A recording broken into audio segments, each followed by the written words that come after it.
How's it going, boys?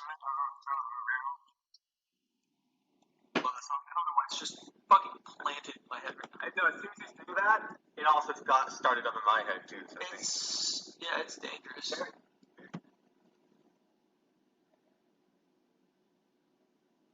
My buddies from Winston-Salem just left a little bit ago. It was cool they came up here. I ran them through a one shot because they don't get to play D&D too often.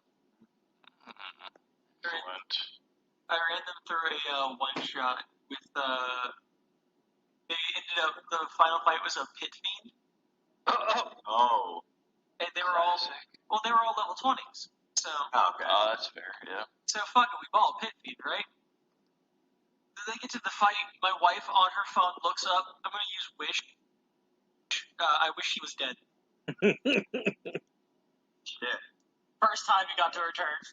Barely even looked up at her phone, just I wish he was dead.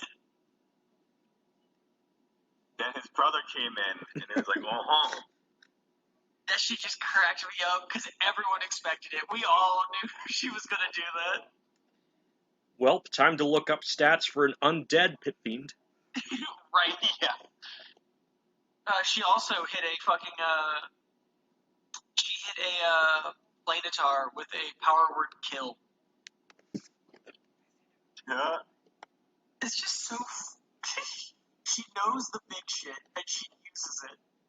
She has no fear of just ripping a I wish he was dead out. Bong.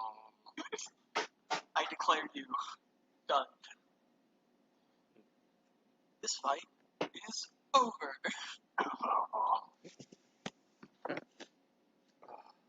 don't even hate it, honestly. That's just like... I respect that.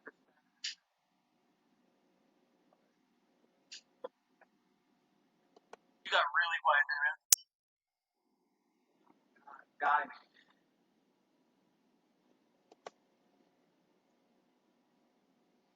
Oh,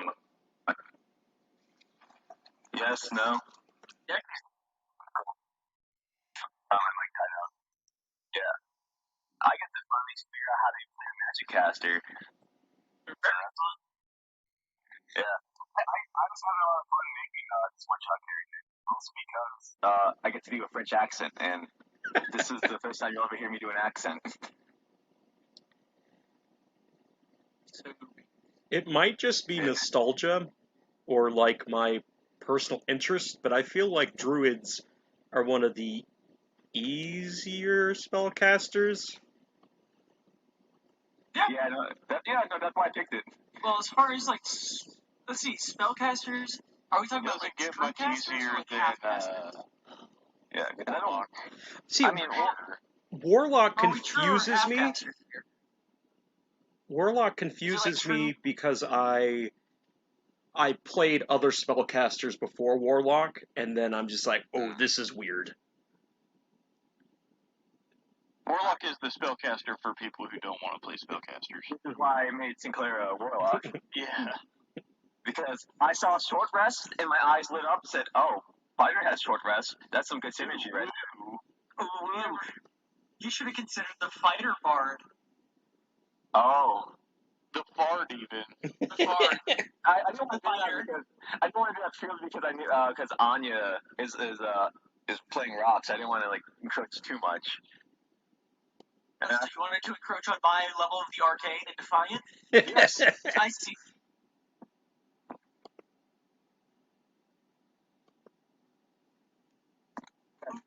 Oh my god. Well, you can never go wrong with more damage, but buffing and healing, that's not what I need. Can I express to you guys what I thought was absolutely stupid? Sure. So, the Zealot Barbarian has an ability that says, as long as you are raging, you cannot die. Mm-hmm. Period. Mm-hmm. At level 18, the Barbarian says you are not pulled out of rage at any time unless you want to. You never have to end rage, and it no longer has a duration. Indeed.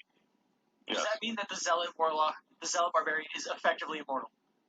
Yes. Yes, Well, to get their ass kicked. You can't end rage early unless you choose to. And I think, how long is rage? As long as you're taking damage. As long as you're making attack actions. Yeah. And on this turn, I would like to punch myself in the face. Negative 1,343 hit points. You know, Rock, now it would have been much easier if I just cast Cure Wounds on you, like, when you hit -1. And it took me a bit, but I thought of how to stop that. Because this is a Zealot Barbarian, not a Berserker. They can be charmed. So when I'm reading here, it says that rage lasts for up to a minute. It can be ended early if you don't take damage or don't attack. Or, yeah, I don't remember if it's don't attack or don't make a hit. But, let's see. Yeah, so I think you can survive for a minute, but I don't know that it's, like, a permanent thing. It didn't matter. He just kept putting on new rages and taking the disadvantage because he had a plus 16 to attack. That shit was just cracking me up. And he modeled his character to look exactly like Will Forte. Just the most fucking guy you can think of.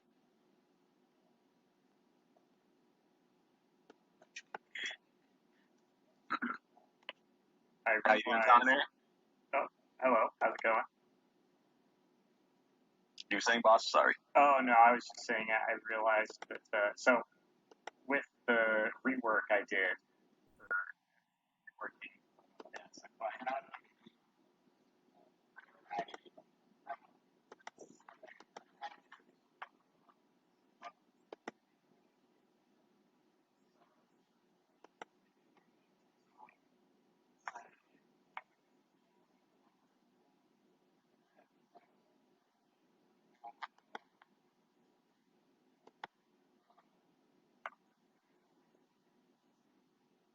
Uh-huh.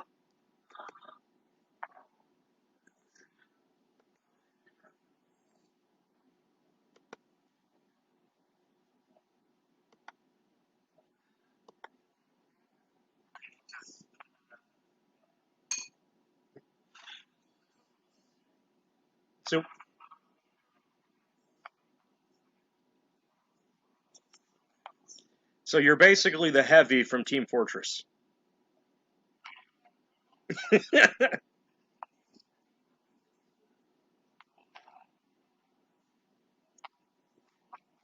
Mm-hmm.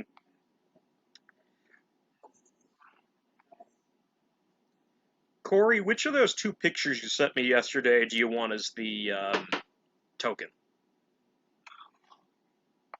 Or do you have, like, a different one you want to use?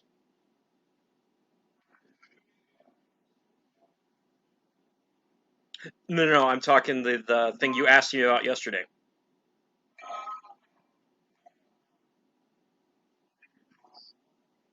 Okay. Just wanted to make sure.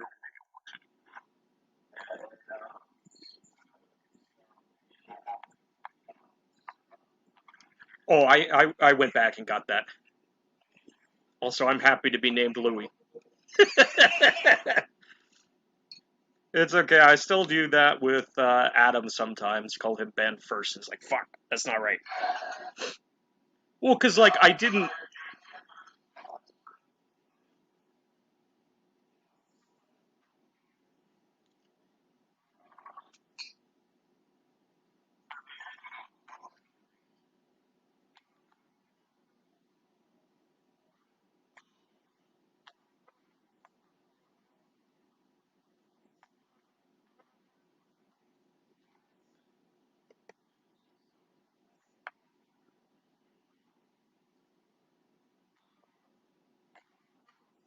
Yep.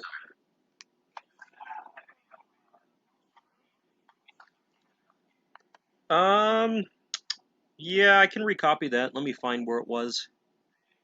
Yep. Alright, so has everyone played actual Monster Hunter, I assume? Nope. Do you have a? I forget. Is it only Switch, or is it only Nintendo, or is it everything?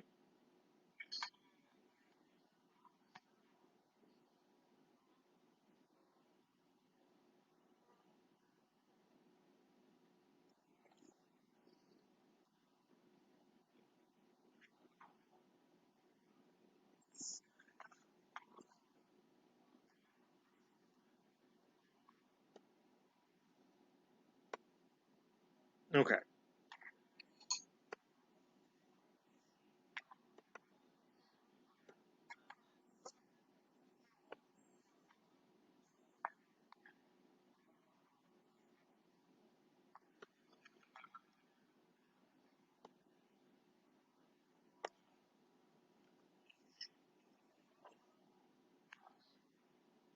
Oh, Corey got it for me.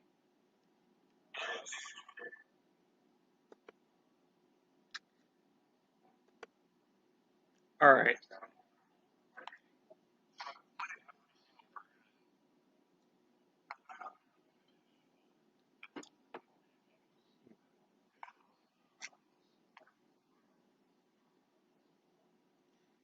All right.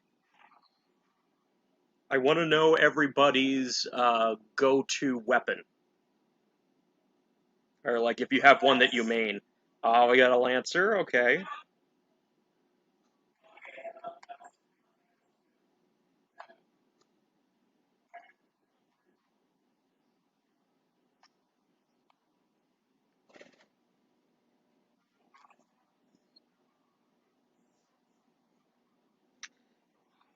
See, and I am exclusively hammer. I want to beat the shit out of things until they die.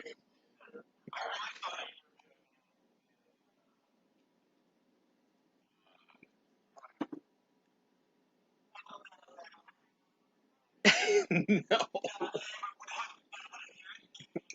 Mhm.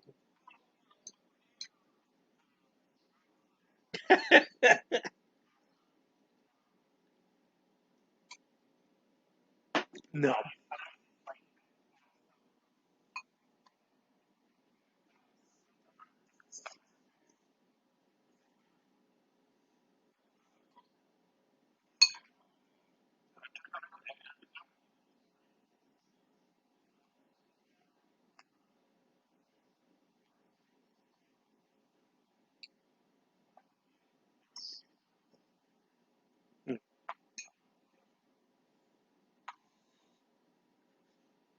See, I think the first time I played Monster Hunter, I just looked over what the weapons were and like read something about like how to control them, and I was just like, which is the coolest and least complicated?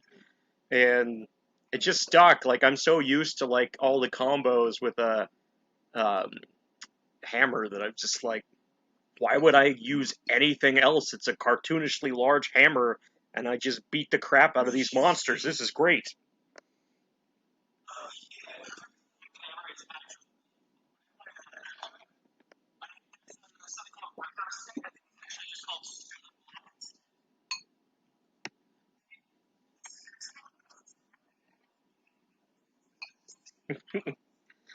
It's like every time um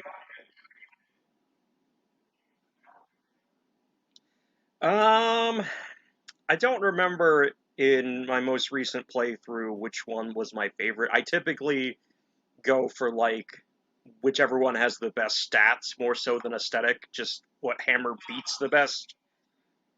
Yeah.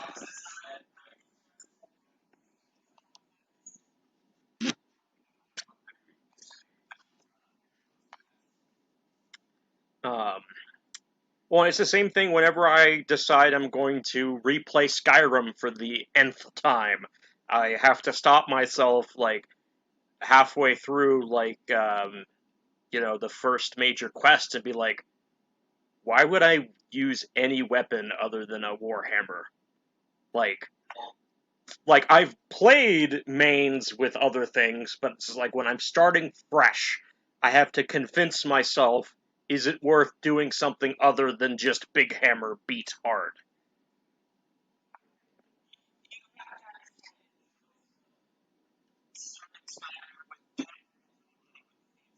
Hmm.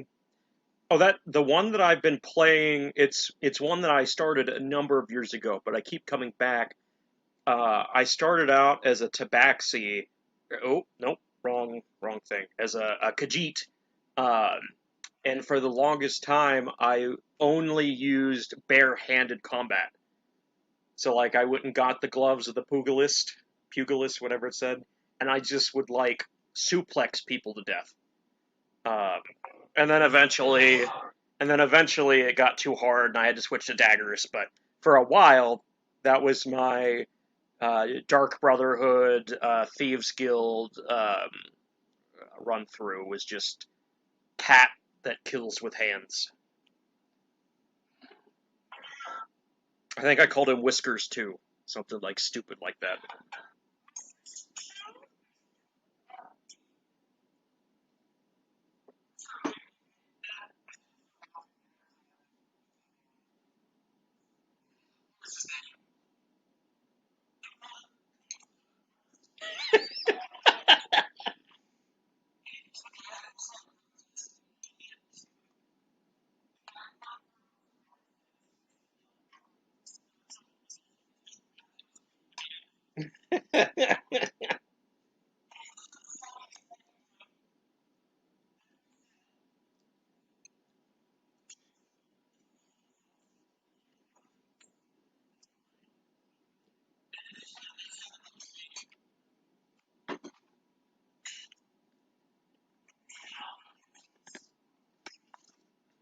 Yeah, I think I played through with the bare hands long enough to kill the Emperor.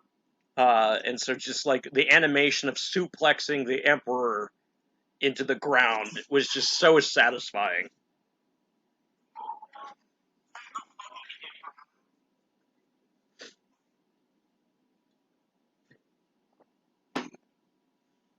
All right, you with us, Anya?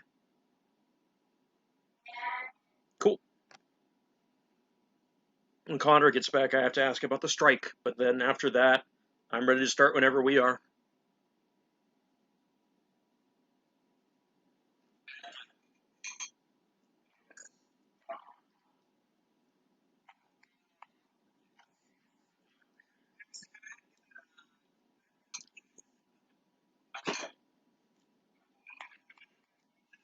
And see, the thing is, it doesn't matter how bad it is, it's going to be fun, whether it's good or bad.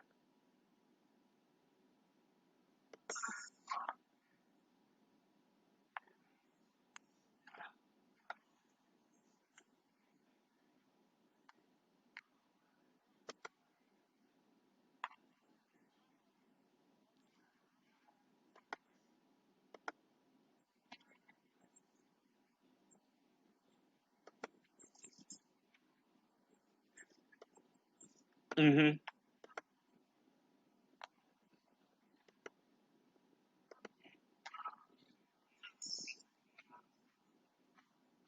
hmm. Mm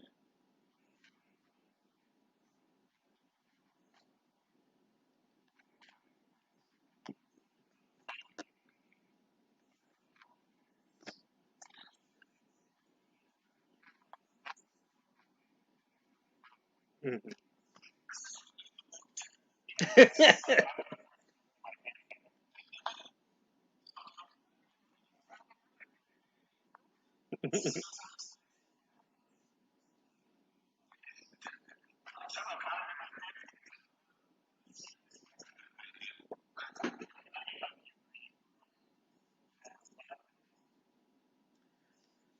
So, Mr. Connor, how goes the strike? You guys still out of class? Oh.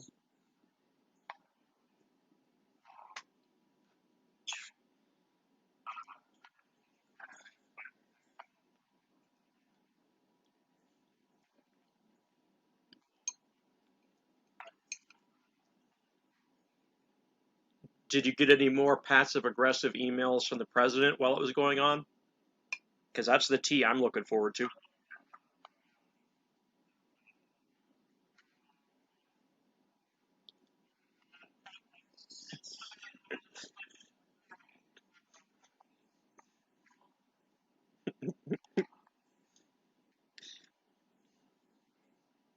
I love the tonal shift. Because at first he's like, bitch, you won't. It's illegal. And then he's just like, oh, well, we're working on. It's like the fucking first response. It was like the first response from Wizards of the Coast after the OGL things is like, well, actually, we both won. It's like, no, go fuck yourself.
I just don't even understand how that would go through his mind as a productive thing.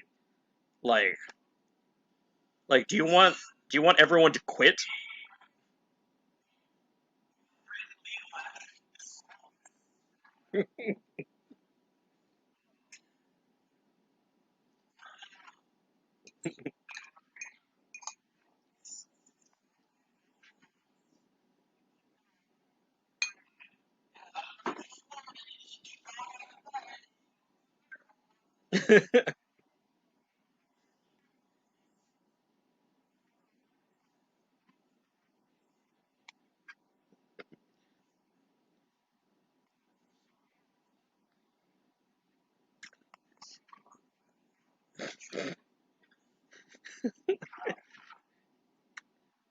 WVU has updated their deficit estimation to 45 million, and their grand solution as of now, aside from a hiring freeze, they are charging all international students in grad school, at least, an extra $500 a semester. And then they're banning every department from buying any printer supplies, including ink. You have to exclusively pay WVU to print your stuff now. You can't, like, your own department can't spend money on ink. Which, like, I don't. Yeah, you can't, like, buy printers for your office anymore. You gotta pay Mounty Bounty to fucking do that. And it's just like, oh my god.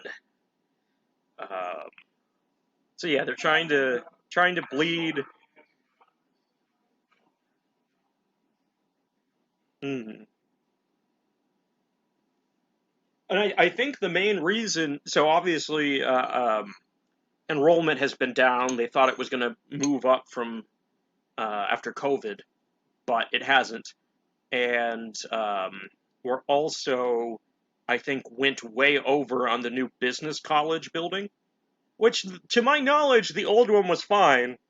Like, Percival Hall is actively having asbestos removed, but no, the semi-new business building needs a new location that ended up going millions of dollars over budget. Like, I don't know, man.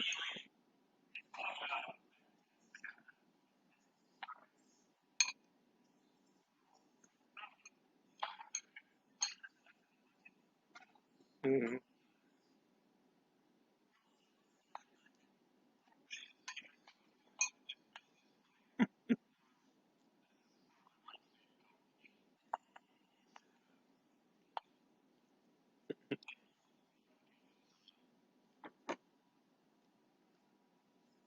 Alrighty. Well, if there are no, actually, I'm surprised we only talked for 30 minutes. It felt like way longer than that. Um, mhm. But if there are, ooh, yeah, if there are no other topics before we start, we'll go ahead and get going. So, let's do a recap of last time, also to get Harrison caught up. So you all were basically hired by Cynthia to help with the collecting of materials and doing some research into alchemical formulas. Basically, what she wanted to do was make a helm of lenses because she doesn't actually have real eyeballs and needed to see her work better. And so you all went to the Font of Knowledge, the second largest library, well, third largest next to Candlekeep and Pliny's Library of Alexandria clone. Um, but you did research, and what you found out at the library was the alchemical formula, as in what ingredients do you need to make a helm of lenses. You figured out what monsters you had to kill to get the right essences for that formula, and you figured out what creatures, or like the locations of the creatures that you chose. What we got through last session, outside of introductions and a crash course in what alchemy is like under these rules, we dug up a bunch of rare earth, which you found is not actually all that rare. It just takes time to sift the rare earth out of the common earth. And then you went and killed 2 chimeras. Um, and we finished right after we were able to extract the essences from the chimeras, and that's where we ended. So, anyone have anything to add about? That's how I remember the session. Does anyone have any points to add, or thoughts, feelings, opinions that I might have missed?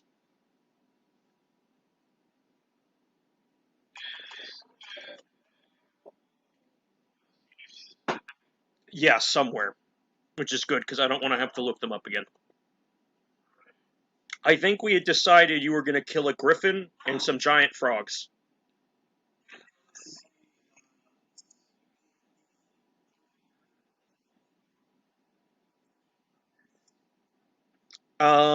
I think you got, yeah, because you definitely didn't need 15. I think between Cynthia and Adam's character, you were able to distill uh, 15 mercury essences. So Harrison, the way alchemy works in my rules from the alchemy guide I got, each magic item requires a formula that includes a mineral, typically rare earth, and when I say mineral, like a gemstone, rare earth, which you can just dig up out of the ground, and then different essences that you can distill from monsters. So you have to kill monsters that contain and not every monster gives every essence. So you have to look up what essences you need, what monsters yield those essences, and then determine what monster you want, and then figure out where to find it. And luckily, we had until this session and a few characters who reworked. It was an oops all artificers and rangers, and so there was no issue with locating these creatures, um, and so that was kind of mostly hand waved either with Oh, cool. Thanks for finding that, Harrison. Um, but yeah, so we got the first essences we need. We still have 2 more essences needed, corresponding to the critters we're gonna kill. But with that, if anyone has anything else to add, if not, we'll go ahead and go back to the battle map. And after you've had time to work distilling the essences, you notice from somewhere in the cave there is an individual that you did not notice was there before. And I'll go ahead and give it up to Harrison to explain how you come upon said individual. Why are you upside down? Did I do that? Okay, okay. Alright.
Well, uh,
yeah, Cynthia at this point will wave over and be like, hello, I suppose I'm the employer here. Uh, my name is Cynthia, and I've contracted these individuals to help with the gathering of alchemical recipe items. We're going around and killing monsters and extracting their essences to make magic items.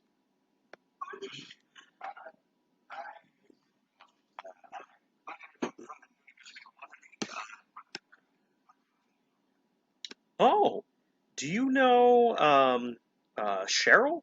My apothecarist used to study um, herbs and mushrooms and remedies at the university.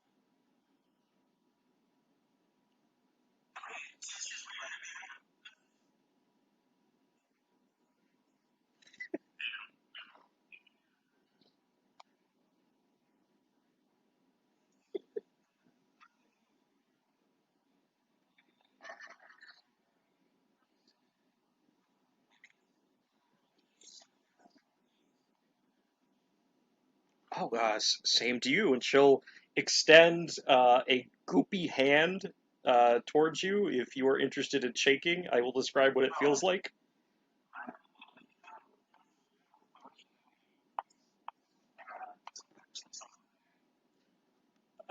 So as you kiss her hand, it's got the consistency of, yeah, I was gonna say the consistency of Jello, but it's also sticky and it sort of ripples as you kiss it.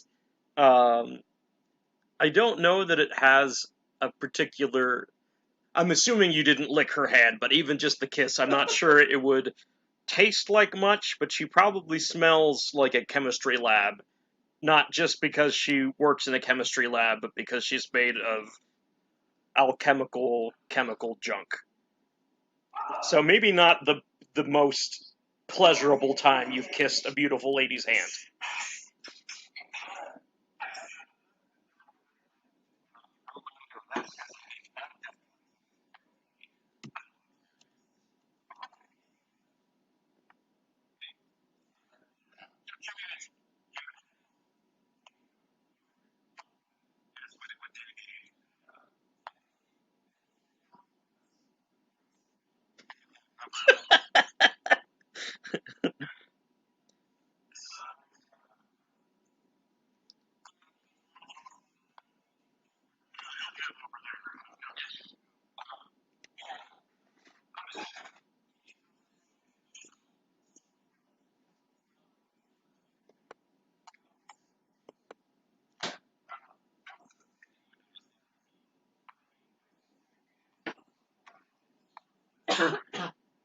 I assume the way Cynthia eats, she just kind of absorbs things into her body. So I'm sure, like, while they're on the surface, they just kind of like sink inside, and like they start to get broken down by little globs of acid. Uh, she could eat basically anything that's roughly organic.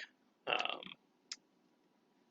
but she while you're helping with the guts, she'll continue conversing with you and said, "Are you a Misterologist, a doctorologist?"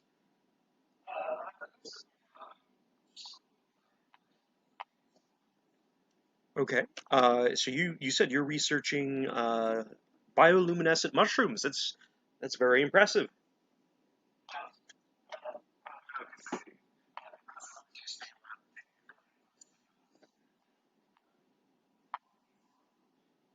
Oh, yes. Yes, thank you. I'm very flattered. I definitely felt drawn to water deep. I wasn't, well, I don't think I could say born, but I wasn't created here. But once I established myself as an alchemist, I felt drawn to the big city. Um, I'm sure a lot of people feel the same.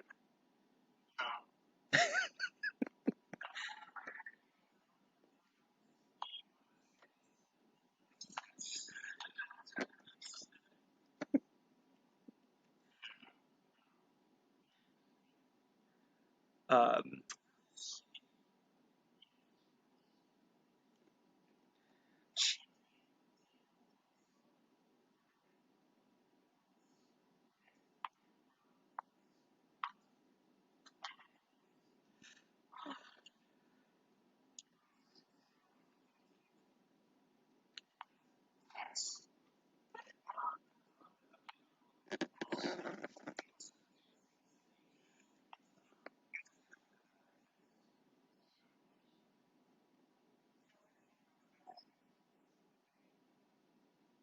well, I'm sure most of us are aware that there's an entrance to the Underdark within the city, that there's quite the civilization right below us as well.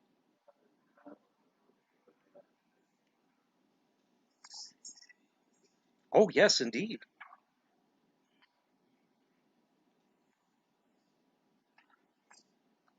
Nice.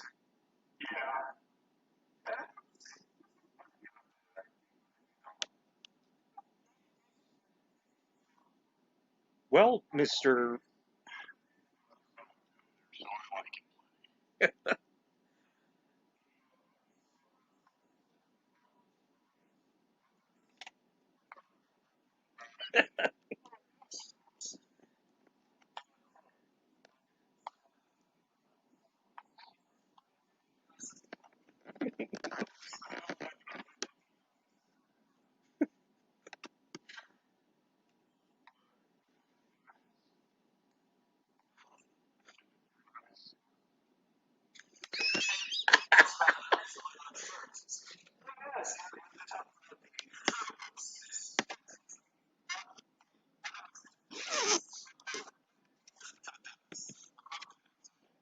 I've also heard rumors of the were-rats that practice their culinary skills in the sewers.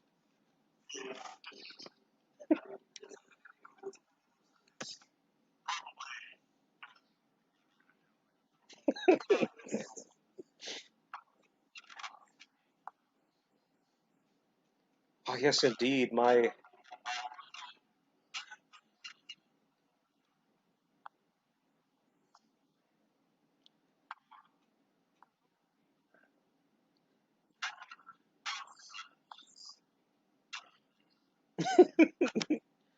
well, Mr. Ologist, we are continuing our quest of searching out different monsters. I will say we are going to a swamp to kill some giant toads. Perhaps there may be some unique species of fungi. Uh, you're welcome to tag along if you'd be interested.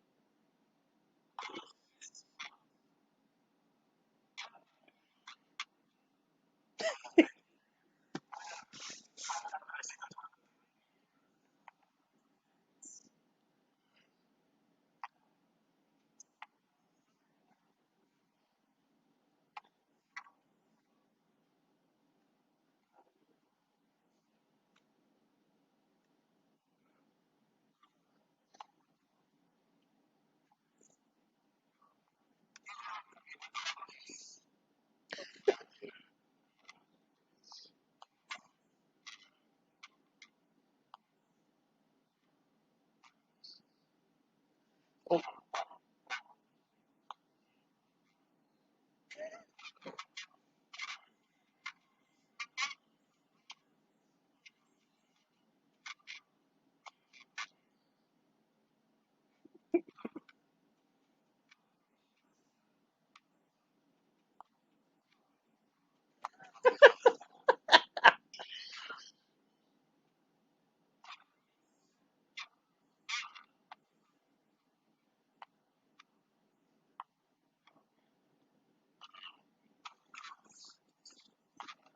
zoologist. I love it.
I,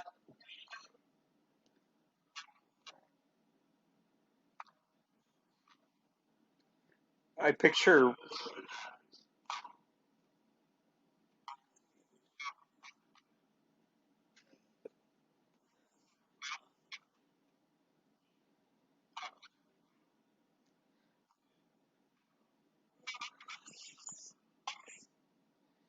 I picture Mike is like somewhere between having had all the blood rushing to his head for God knows how long, and probably, I'd imagine, potentially also stoned on some type of mushroom.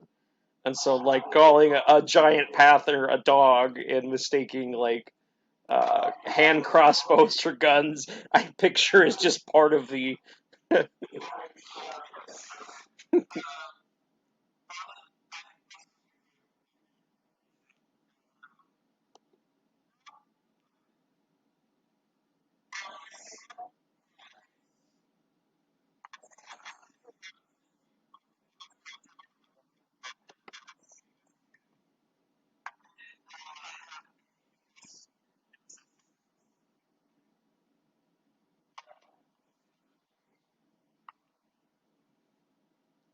And as I mentioned before, my name is Cynthia. It's since we're talking about short and long names, Cynthia is actually short for synthetically engineered alchemical organism. As you can see, I am not exactly humanoid in anything but appearance. And that's just because this is the first form I adopted after coming out of my cauldron. So,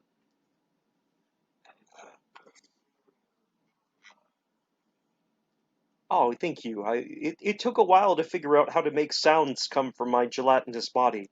I It took a lot of practice.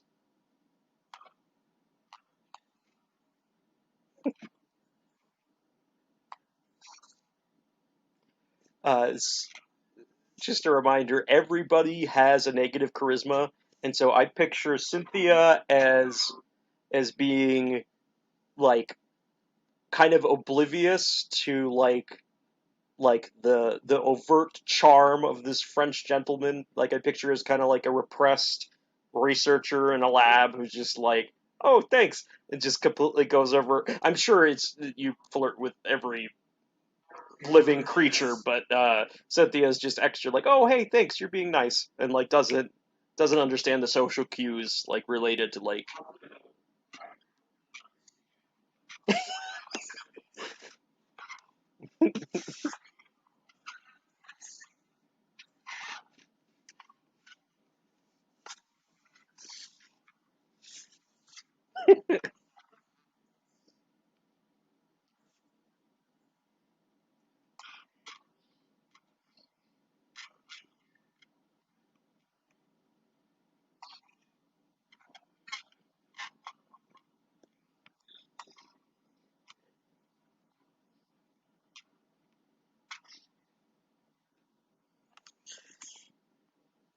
Well, there we go.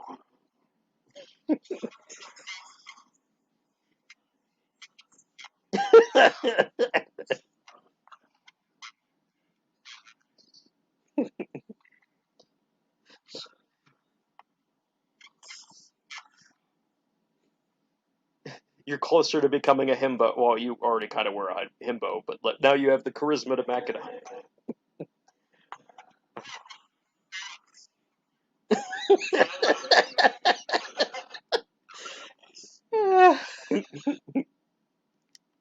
Well,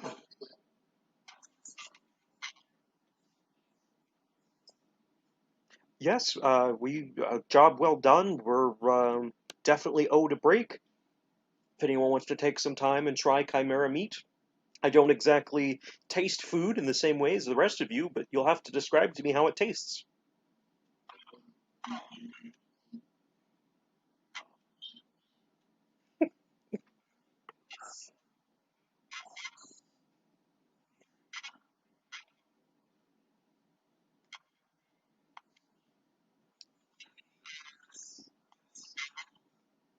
Oh, to start a fire? I'm not gonna make you roll to start a fire. Everyone has. I'm pretty sure all the kits, well, at least the adventuring kits, have like flint and steel. Oh, you're trying to like make it tasty, I suppose, or like at least not burnt.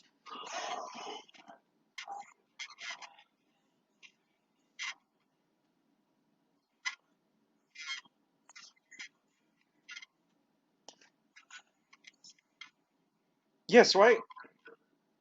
I would picture. Oh no, go ahead. Go ahead.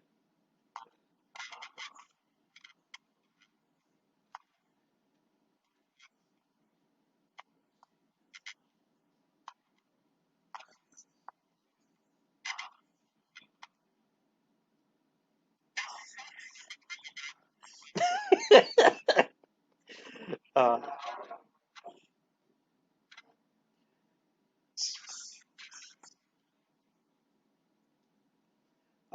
so I'd imagine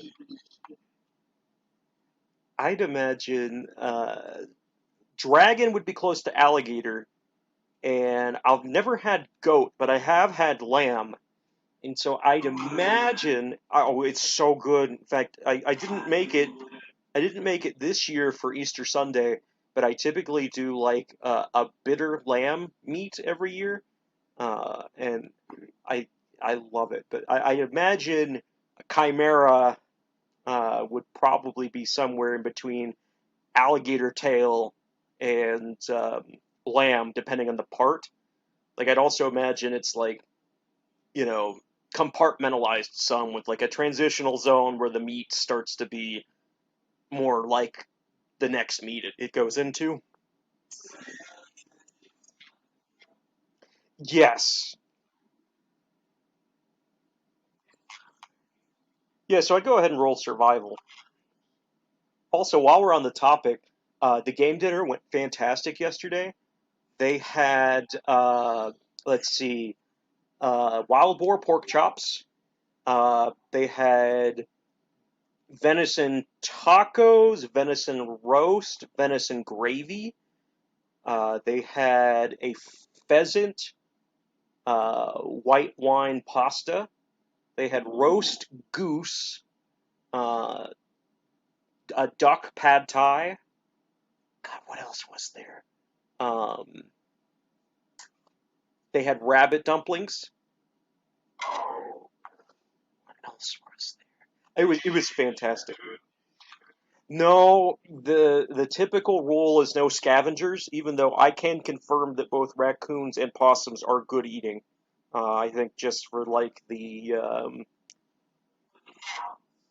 yes, because I'd be most worried about the if you undercooked the wild boar, giving everyone trichinosis. You know, I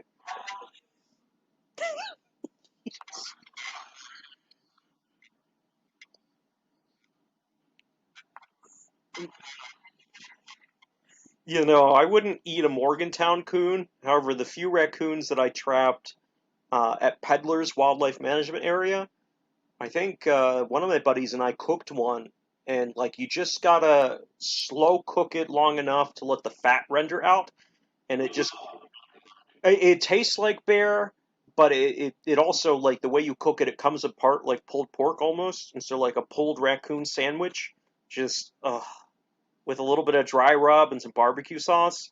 I'm telling you what, man, I would live as like a pioneer any day of the week if I got to eat stuff like that.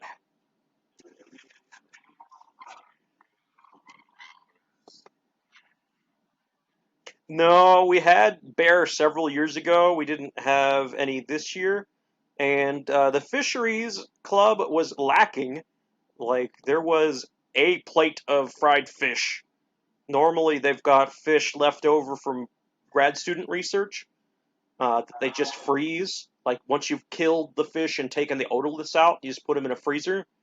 But it was like, except for the ducks and the goose, it was entirely terrestrial. And of course, your boy made his. If you went, you probably tasted it your freshman year. But or no, you were 2019, weren't you? Yeah, so you never had a game dinner. But I make every year my buffalo square dip, which is a buffalo cheese dip with American bison meat. I had probably a literal gallon of it, and there was like an inch left of the dip at the end of the night. It is always popular every year.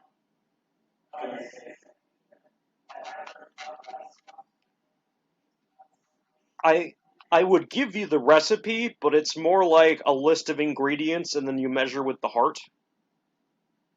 Like it's literally just like the components are Velveeta cheese, shredded, but like you get a block of cheddar and you shred it. None of that like pre-shredded cheese.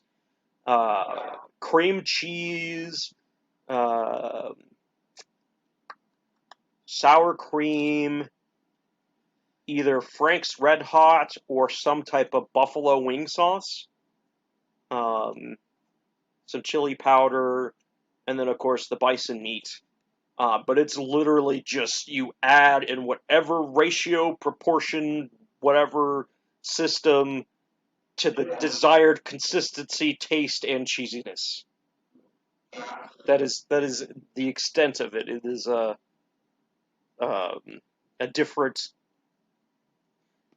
recipe each time, depending on how I feel. No, not at all. And I went back and forth. Like, I didn't think it was spicy enough. It had a warm, spicy aftertaste, but I wanted it a little more upfront. But after it had slow cooked for several hours, like it was perfect. Anyhow, sorry. Did you go ahead and roll survival? This is a perfectly, like, it was seared on the outside, incredibly juicy on the inside. In what form were you cooking them? Are these like steaks? Are they patties? Are they ground? Are they chunked? Cubed?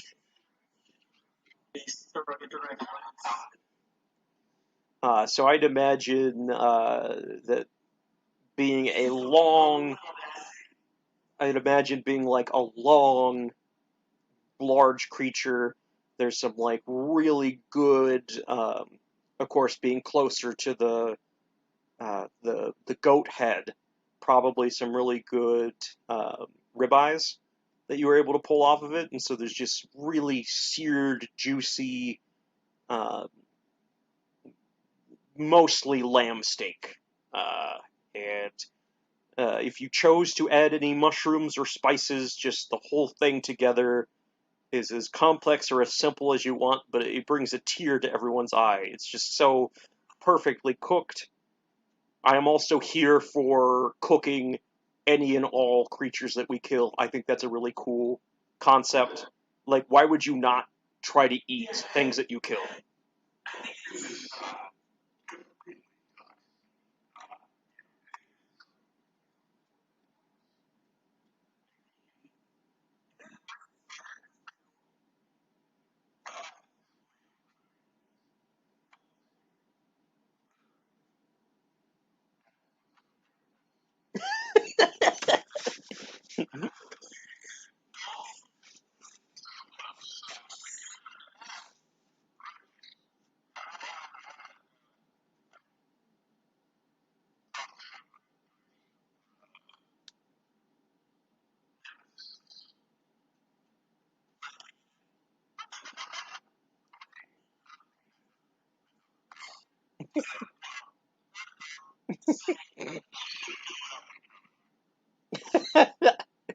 I imagine with the flame sack that any amount of pressure onto it lets out like uh, a little bit of gas that sounds like a little bit like a fart, a little bit like a whistle.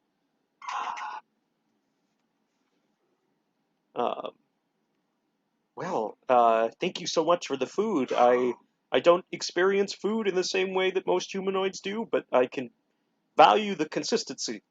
And as she says that, she takes the like ribeye, bone and all, shoves it straight into her abdomen, like it's the consistency of Jello, and you could just sort of see like through the somewhat um, opaque, somewhat translucent, inside of her, it's sort of like starting to bubble for acid, but just a really unsettling. But yeah, more or less, just kind of, you know, doesn't put it in her mouth, just inside, and like, well, that was good.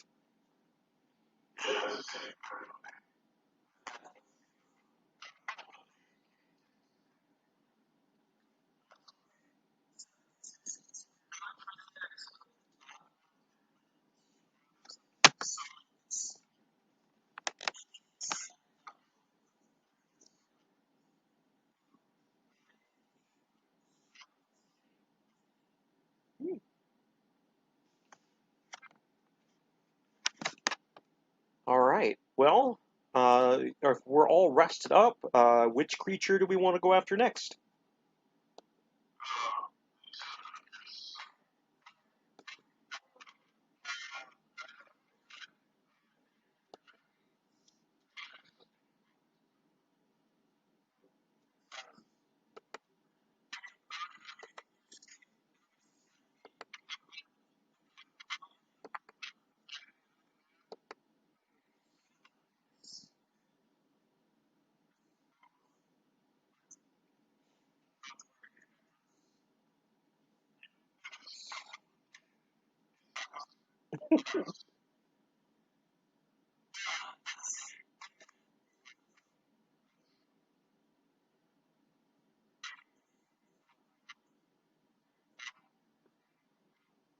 Well, did I hear someone suggest going after the giant frogs?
Oh, it's a hyphenated last name.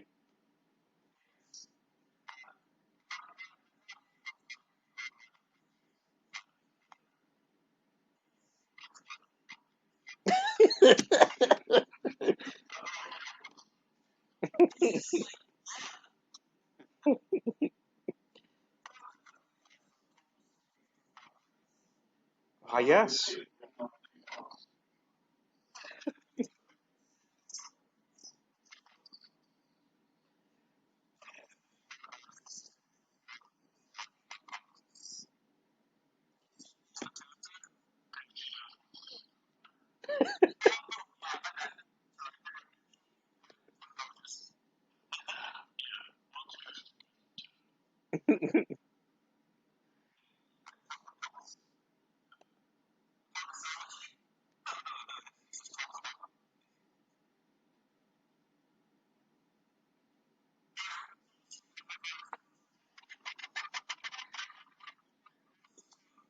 I'm disappointed.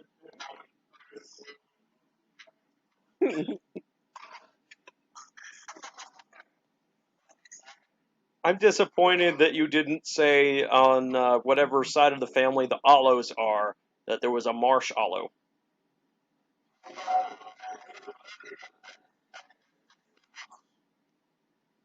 Aunt Marcia, shortened to Marsh, Marsh Allo.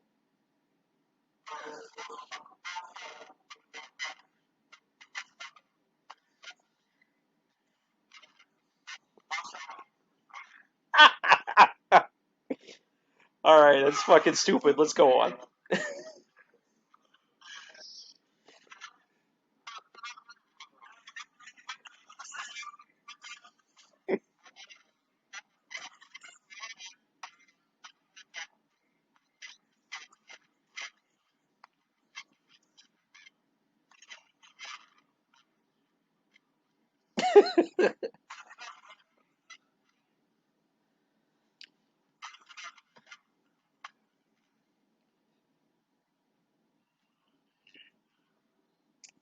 All right.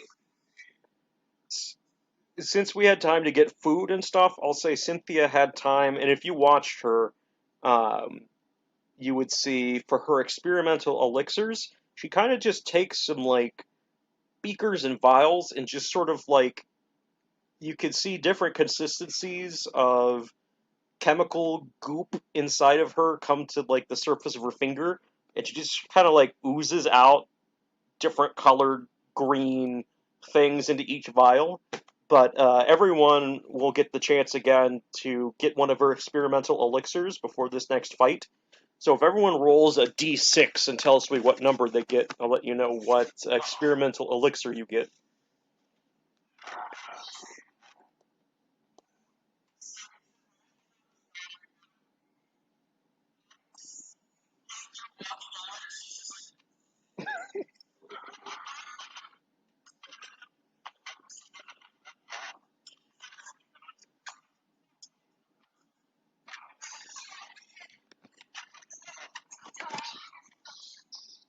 If questioned about it, she would probably explain that she doesn't actually create waste from eating like normal humanoids, and so to get rid of excess mass, she uses like the various chemicals from inside her body for the elixirs, and so that's how she like does it.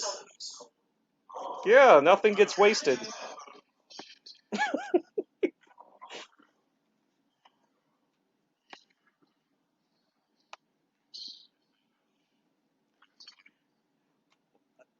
You picked my one fandom that I feel strongly about. There is one Pokédex entry about using the fire type Darumaka from Generation 5, the black and white games. In the Pokédex entry, it talks about early humans in the Unova region using their droppings to keep warm. So, Pokemon poop, at least for that species, is canonical. So, why don't you suck on that, Corey?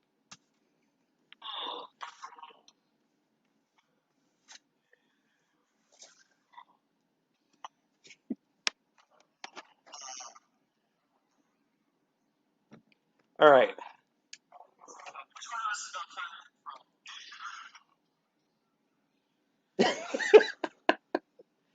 All right. So yeah, I'll leave it up to. d how many Rangers did we lose from last time? Is everyone? Did you changed your class, right, Corey? Okay. Do you still have survival? I'll leave it up to anyone who has the ability to track. Can go ahead and um, kind of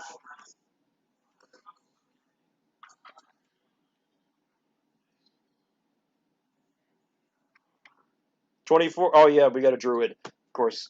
So you're like, oh yes, I know a specific wetland that.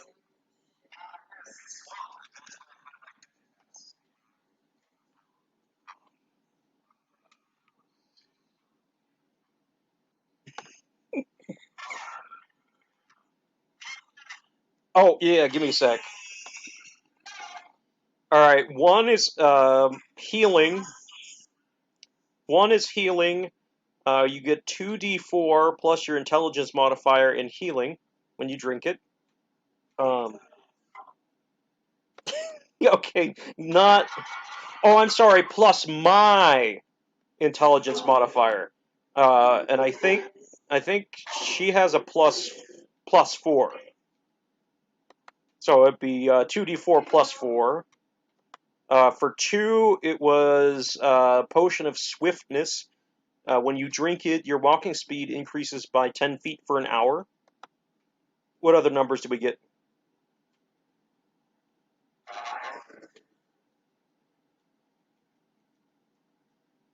All right, so we just had ones and twos. 6. All right, you get the transformation potion. So when you drink it, you can cast the Ultra Self spell, um, and it works for 10 minutes. Is the duration?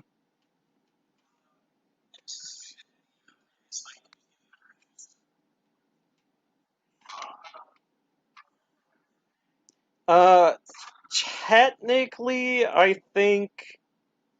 Let me see.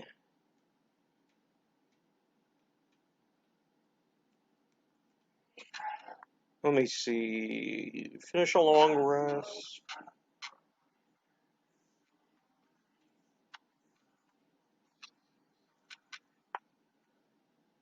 No, it doesn't say. It doesn't say that they go away at all. So Yes, you.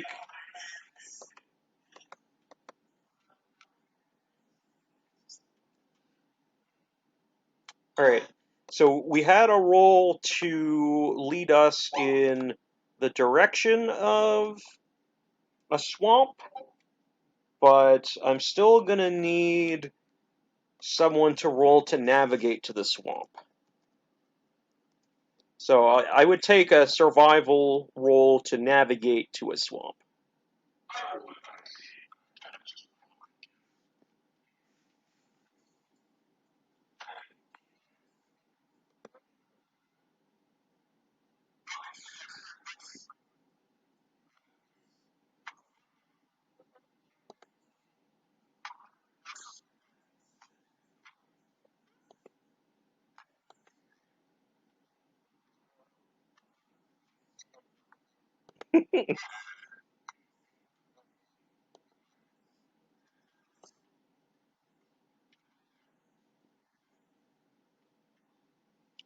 All right, give me 1 sec. It appears I forgot to load the swamp map, so I'm doing that real quick. But with a 19 for survival, we're able to navigate there no problem. Uh, it does take a decent part of the day, but it's actually fortuitous in that if anyone is frog gigged in real life, you would know that you typically gig for frogs at night. And the reason why will become apparent very shortly.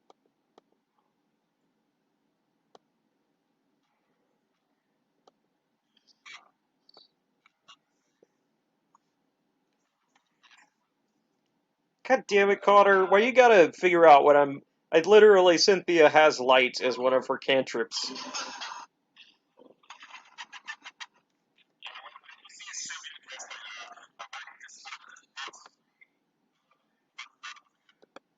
Alright, so give me a sec.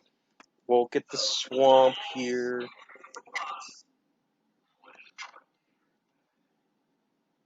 Alright.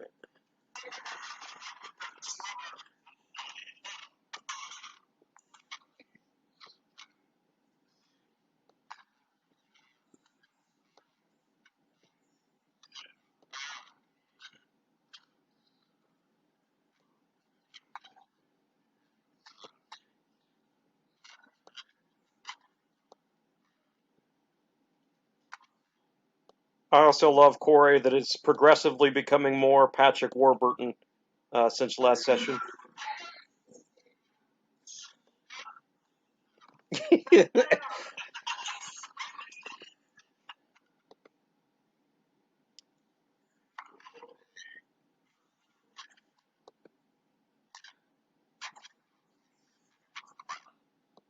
Alright, so you're able to make your way.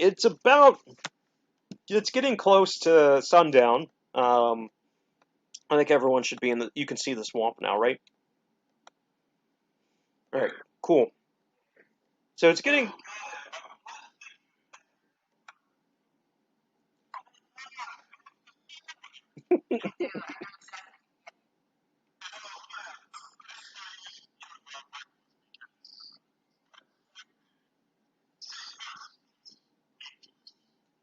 Oh yes, it's all coming together now.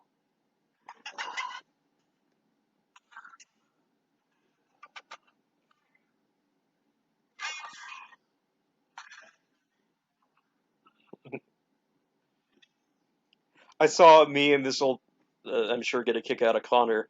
But I saw a meme in one of the birding meme groups I'm in that was like, tough to mice be like, and it was just a picture of Joe from Family Guy. It's like Peter, Peter, Peter.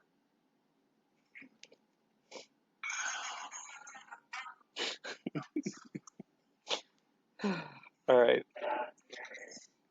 And the plural is titmice, right? Or is it titmouses? I don't know.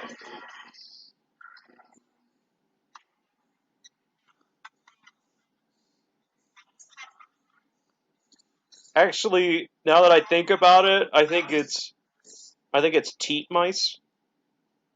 It's like, yeah, it's like attorneys general. It's like attorneys general.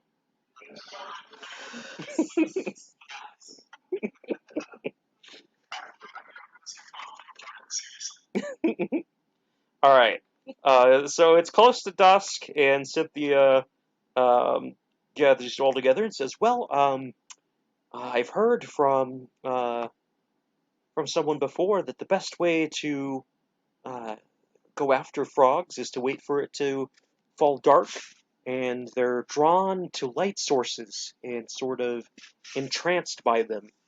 So my plan was to cast Water Walk on myself, walk out into the middle here, and while I'm uh, she'll sort of show like her body has the ability like to glow like sort of a deep greenish like kind of like a radioactive looking glow like you'd picture a uranium bar too. She says, well, yes, exactly like that. And I'm also bothered by the fact that apparently, depending on who you ask, uranium glass isn't actually toxic, and that just defies all logic to me. Like, it feels incorrect. You're just not supposed to, like, look at. Also, Maggie and I had to throw away some plates from her grandmother that definitely had too much lead and cesium in them. So I'm probably lead poisoned. Ew. Uh,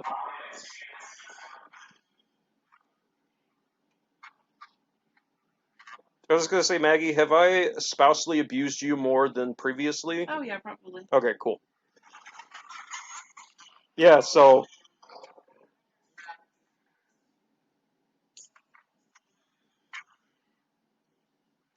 Mhm.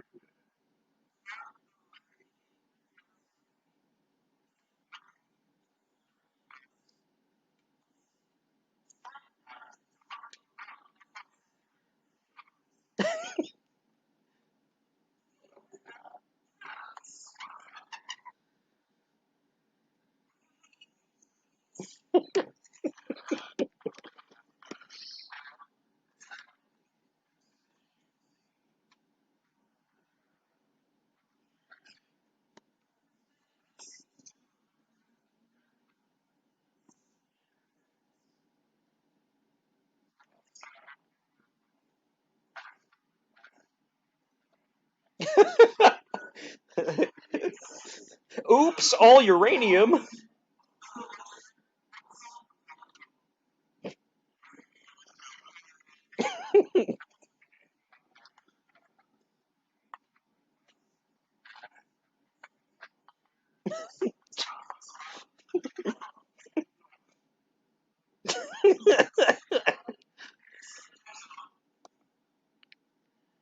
All right. Well, so with that, Cynthia will move out here to the center, and will start to glow.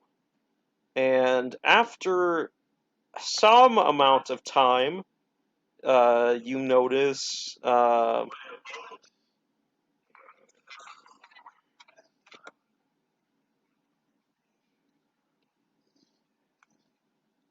somehow I knew that was going to be your goal. Yeah, so I'll give you all the opportunity to get set up wherever you please. Uh, we're gonna do some waiting while stuff happens. What was that, Anya? No, so she has the ability to control her buoyancy, which is how I'm explaining the water walk. So I guess she probably wouldn't have said I cast water walk on myself because most of the flavor for artificers is they do stuff that mimics the way spells work. And so I'd say she has the ability with like the gases inside of her body and how she releases them or whatever to uh, create like determine how buoyant she wants to be. So she can like swim if she wants to. She can float on the water, and so she's got enough of. I'd say her body is somewhat membrane-like that she can allow liquids to pass through, but like she's not gonna like get dissolved in water. Yeah. Um, so while you guys are waiting, I'm gonna put an obscene number of giant frogs everywhere.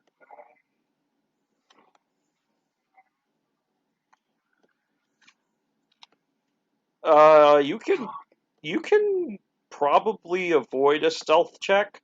So what this is gonna be more like is a um, sort of not an escort mission, but like a protect, like some individual in a fight thing. There's going to be swarms of giant frogs coming towards Cynthia, and you have to deal with them and not let them like. I mean, they're probably not going to kill her because she's really high level, but like, it's like protect her from the frogs.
Oh, absolutely. I'd imagine you could be in the tree if that's where you want to be.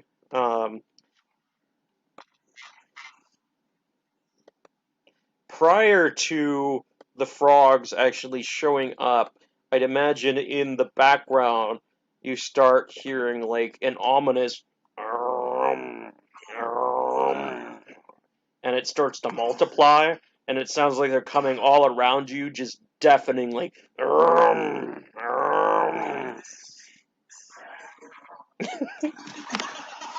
And then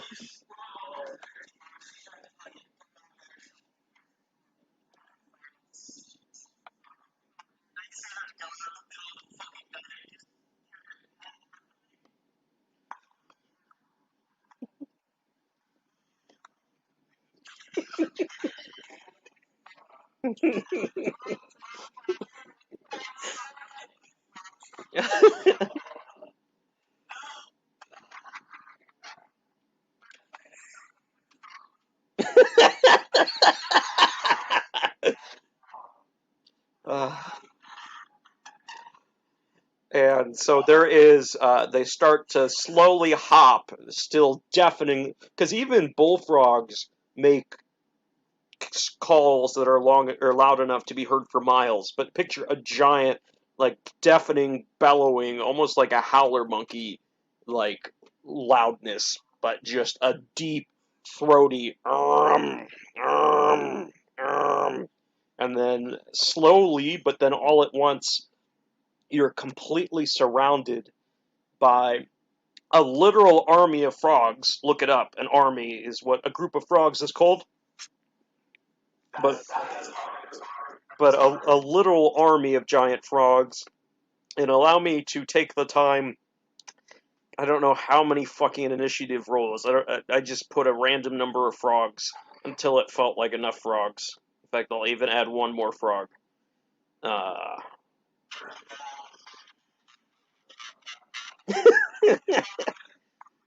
all right.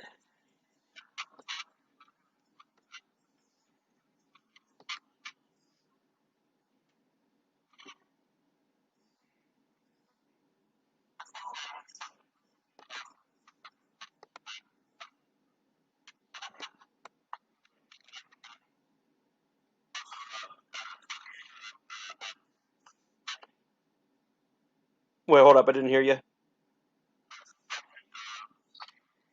Oh yeah, I guess this one technically doesn't have a grid, but yeah, it's gonna be the same uh, as it normally would be. Um,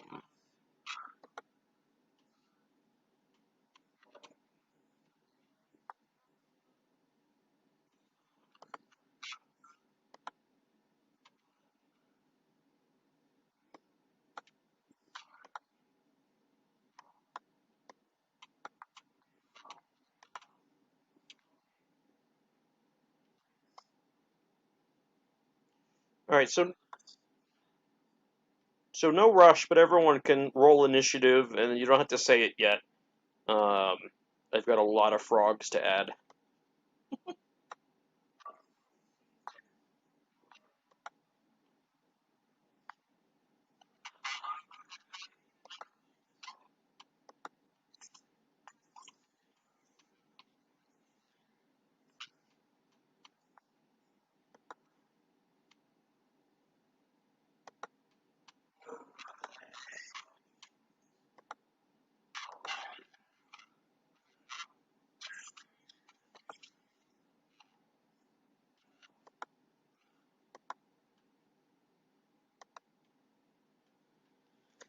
Also, has anyone ever gone frog gigging before? I do it every summer, and I love it. I took one of I took two of my friends out frog gigging once, and so it was another guy that was about my size, and then it was a girl that was, oh geez, maybe 5'4", very short. Uh, I don't know how or where she got the skill. She said she'd never frog gigged before, but uh, she limited out before the other two of us. Like, spanked us when it came to killing frogs with a frog gig. Like, it was something else.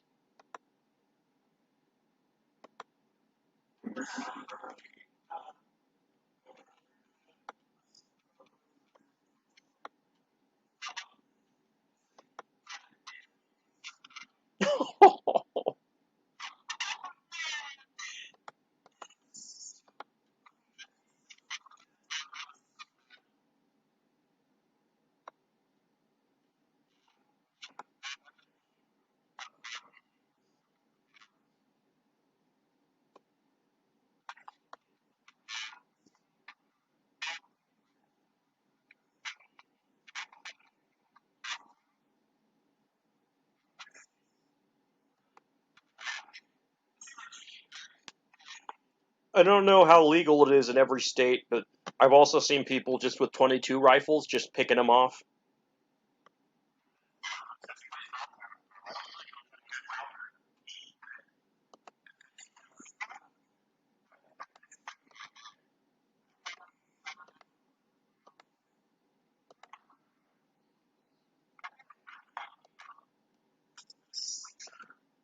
All right, 13, 5.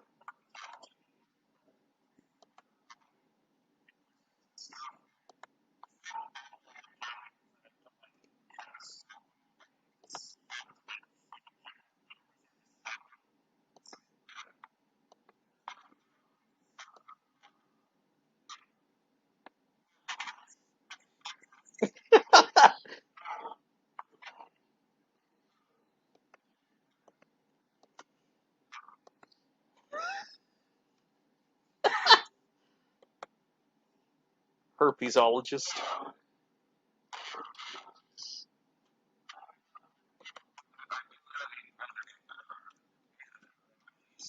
Okay, I do appreciate that. I get that. I see what you did there. It was appreciated.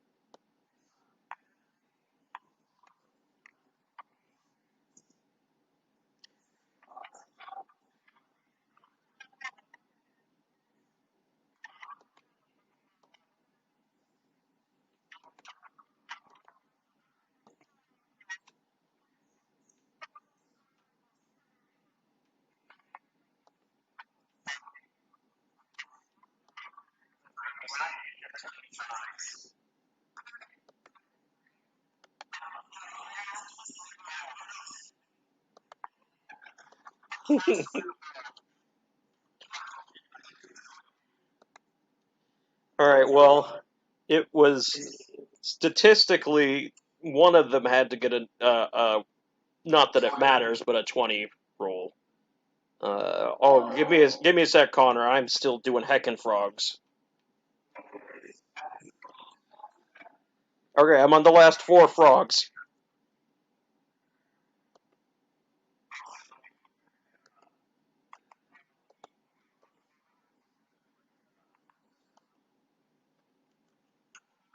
You got like a little thing coming out of your head that's just like a mushroom. Like, that's kind of cool.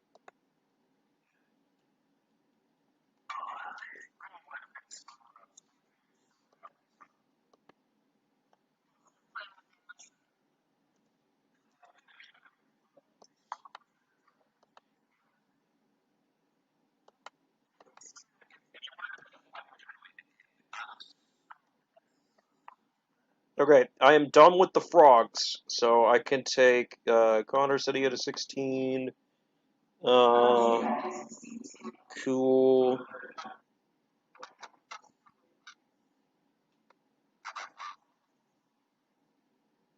Uh,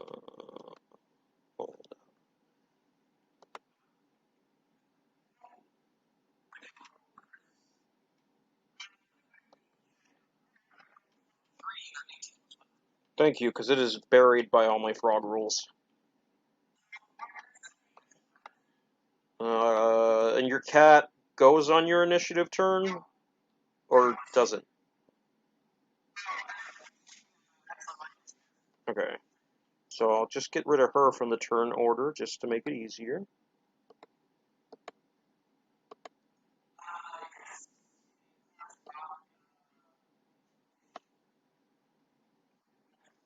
Cool. Harrison, what did you get? Oh, cool. I just now noticed I already put it in. I don't know why I asked again. All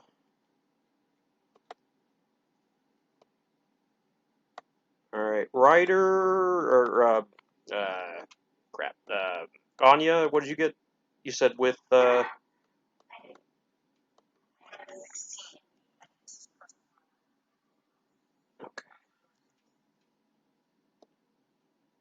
All right. I think I just need Corey's.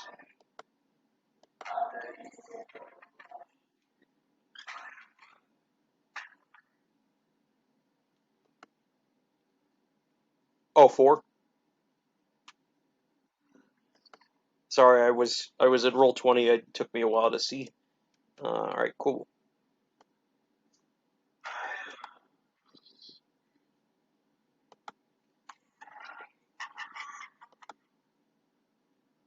All right.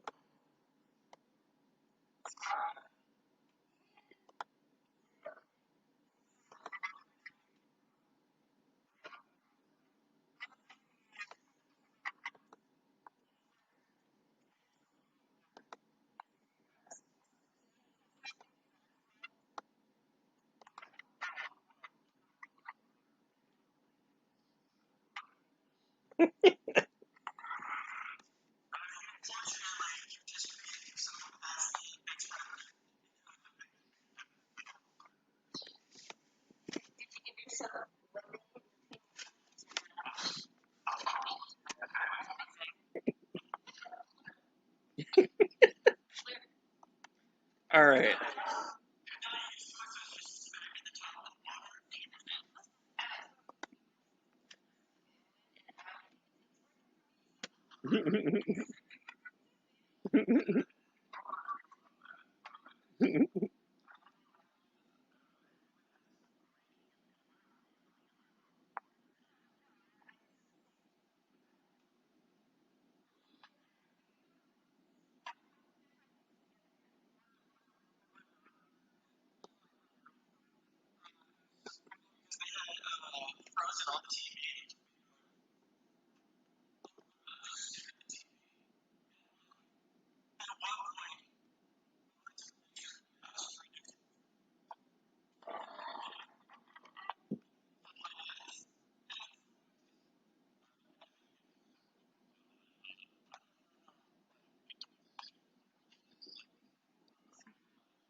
Wow. Wow.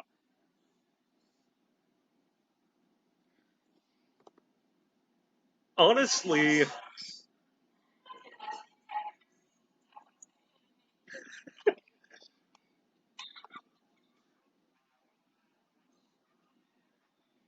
you're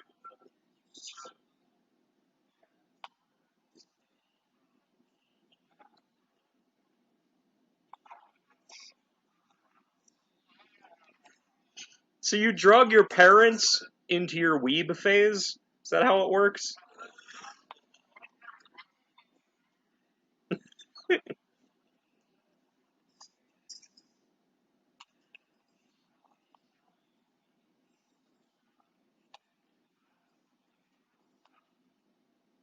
Okay, that I like dad getting you into like anime and stuff. For some reason, I'm just picturing like a kid getting their like boomer or Gen X parent to watch like.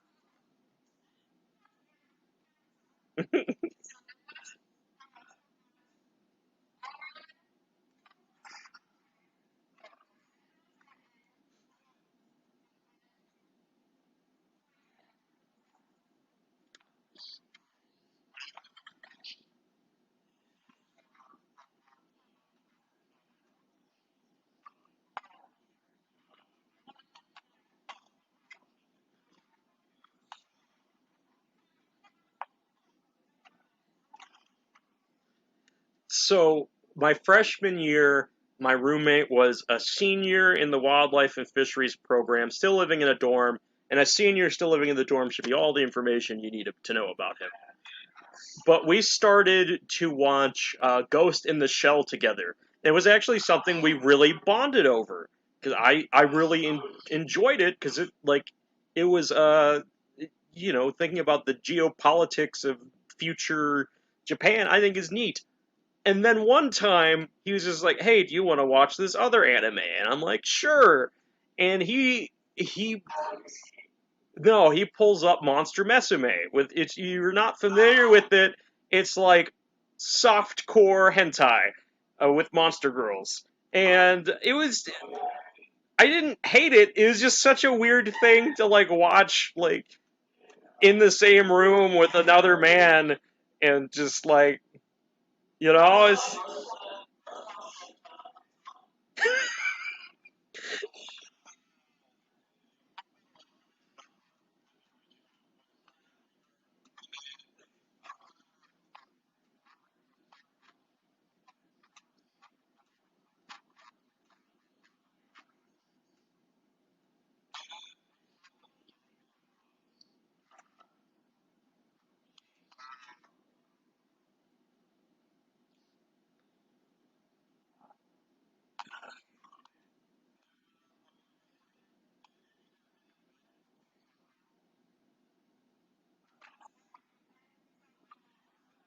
Harrison, I swear to God.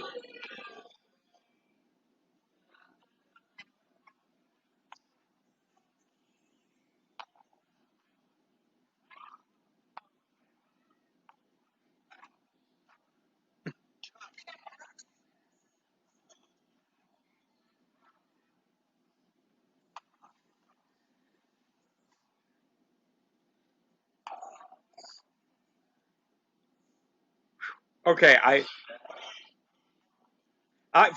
that's what I was trying to make sure it wasn't a katana, cause like, well, okay, so hear me out, Harrison. Do you say you're Taiwanese, Chinese? Okay, but you speak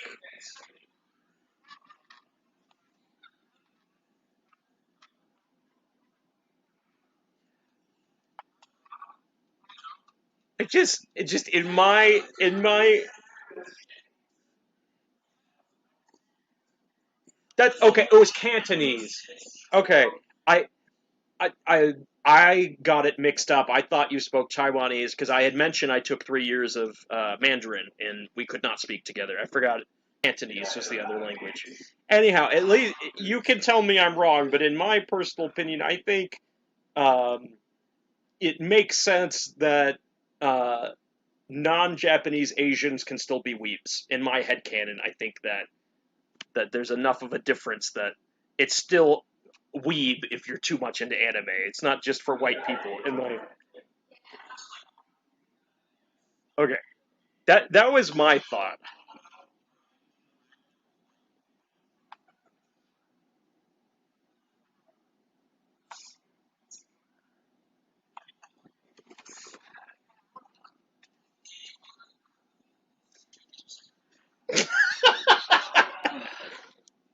Uh,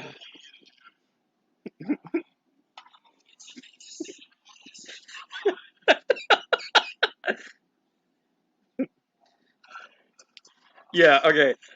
With that, going up first is Arlen with a 23.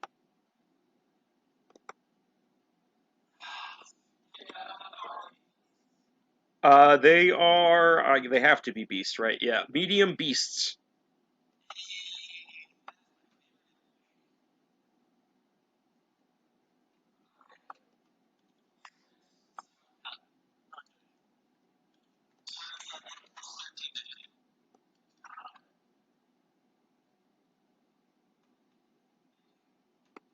That'll hit just for because there's a bunch of them. Armor class is 11. If you get 11 or above, just for all of these, you hit.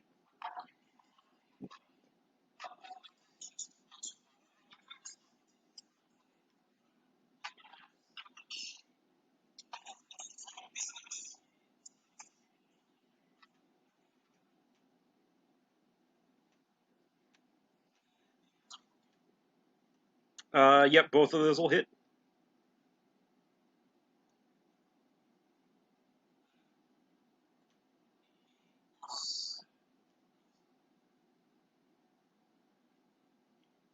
Eight plus. Okay. God, I'm gonna have to. Okay, and you're attacking the same one. Cool. I was gonna say I'm gonna be grumpy if I have to track. Like if you don't kill them all in one hit, I will begrudgingly write down. Okay, Frog 14 is at 4 hit points. But let's try to kill them all in one hit. I think. Okay. Um, this frog at the bottom is next.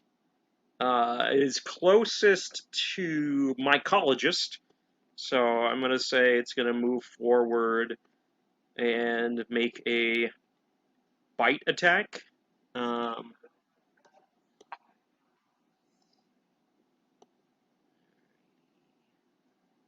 Go ahead and roll. It's +3 to bite. Nope.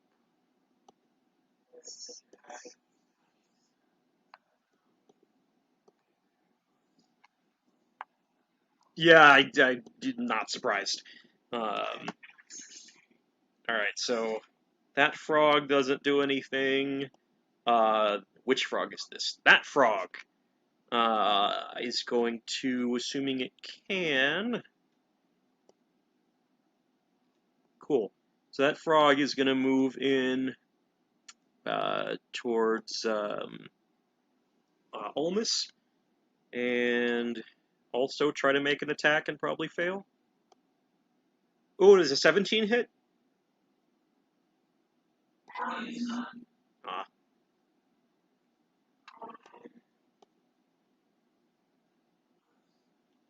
Actually, he might have sent.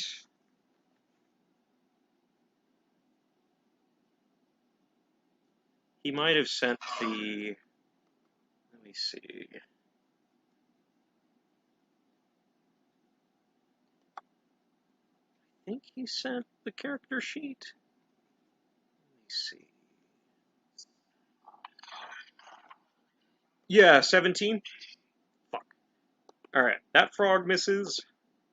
Well, I imagine it like makes contact, but like it just kind of gums at your armor, like kind of grossly. Like if you've ever seen a frog, when they jump, they go and just sort of like noms, but doesn't actually cause damage.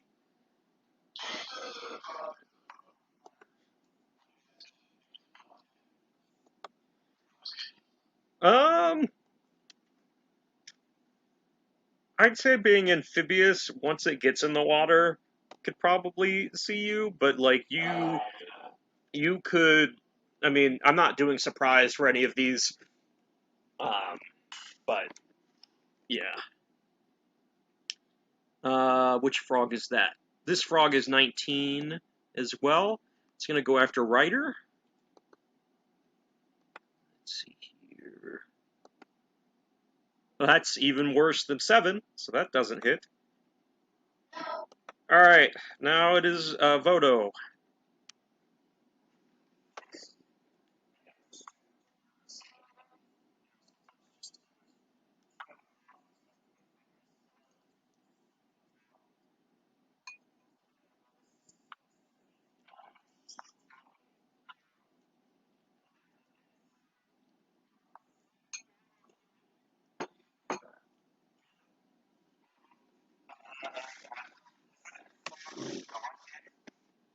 Yes, it moved, and it failed to attack mycologist.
Just to help you plan better, they all have 18 hit points.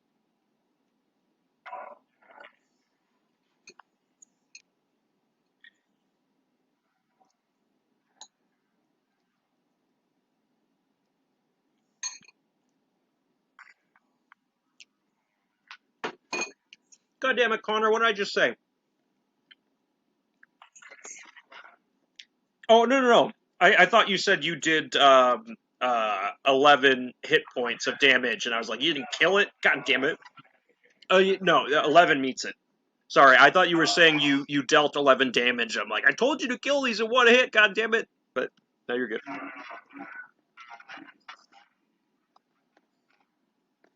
Cool.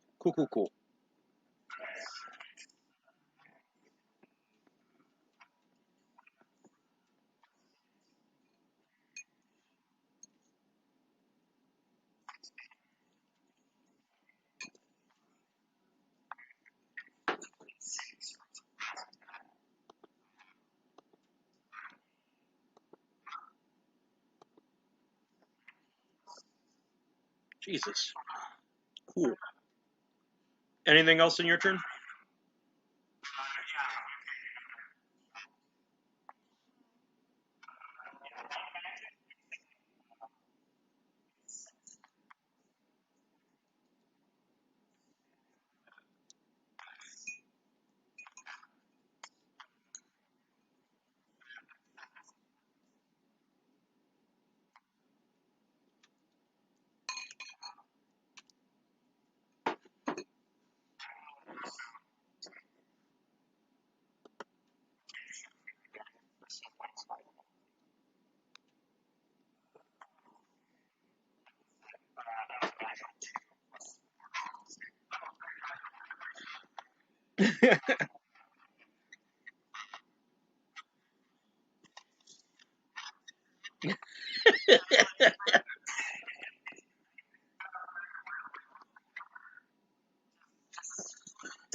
The good news is, if you do get killed, your mushrooms are definitely going to decompose you.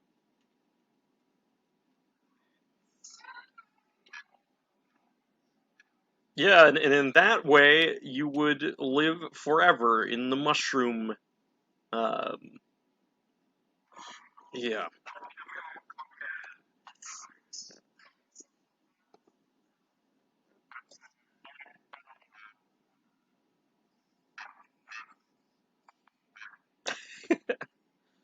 Uh, yeah, I saw a meme once that was like, someone was holding a gun at a toadstool, and it was just like, uh, I think the mushroom said, "You can't kill me in any way that matters." And the person's hand shaking. He's like, "I'm not afraid of you. I'm not afraid of you."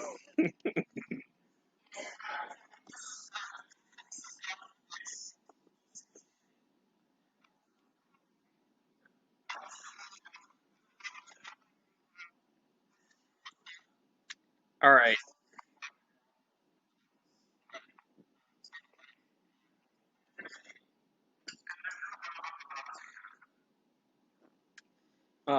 Next at 16 will be writer.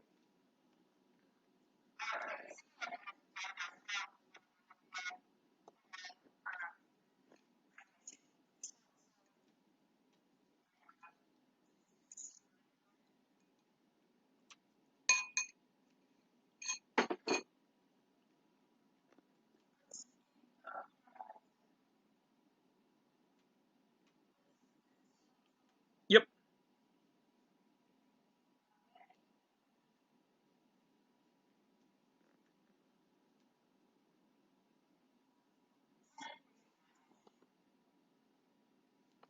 Okay. Oh, but that's your first attack.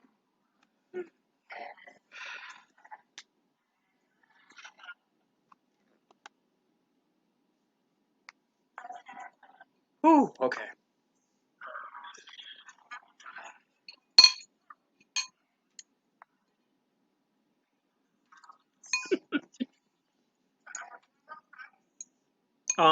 You can double damage dice. So if it's like,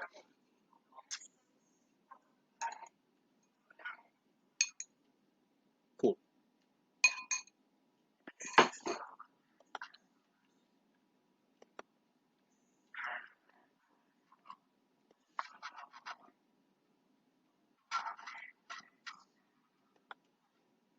All right. This frog is also going to come up. Well, hold up. How far can it go? Nope, I want the measure thingy. Measure. Okay, it can also make it there. So this frog is going to move here and try to attack Corey. Or, I'm sorry, Olmus. 13 won't do it. Next frog. Let's see, which frog is that? Aww.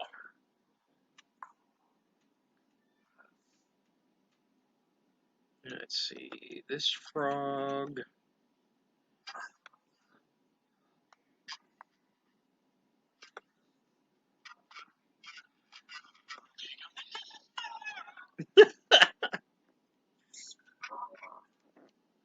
Alright, another frog is going to come up towards mycologist.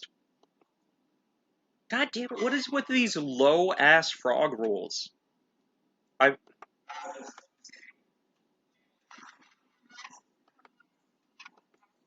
Damn it, I'm gonna give these things pack tactics now. Yeah, these frogs these frogs now have pack tactics. That's a nat one. Cool. Love that. Love that for us.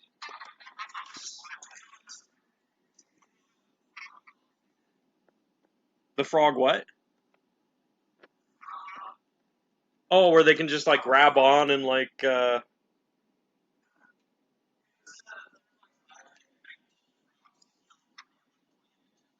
wait, what?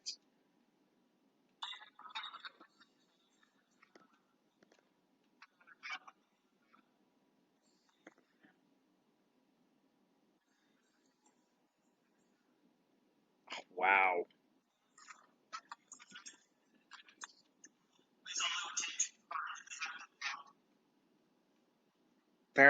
It's goofy.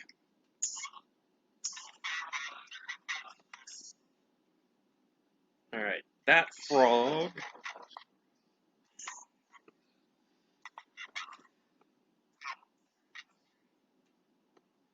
This frog is not close enough.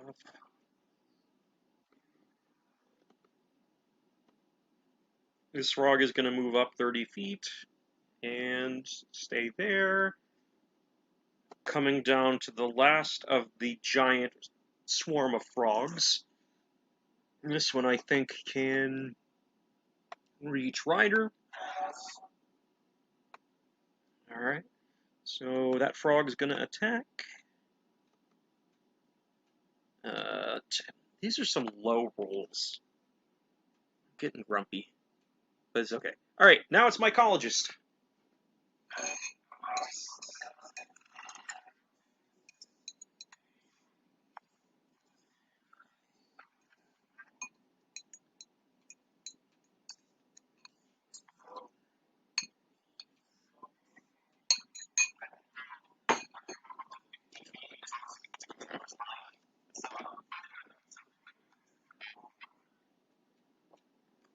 Alrighty.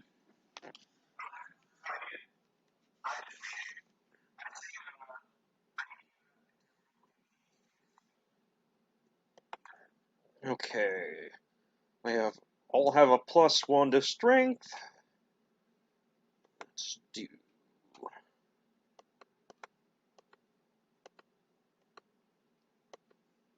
Alright, so we have a 9, 15, 2, and 6.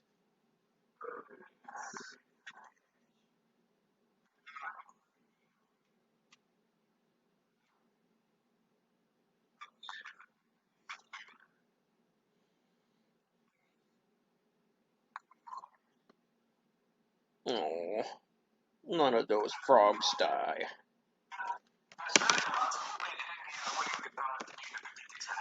Alright, let me write that down. Frogs 1 through 3 are at 6.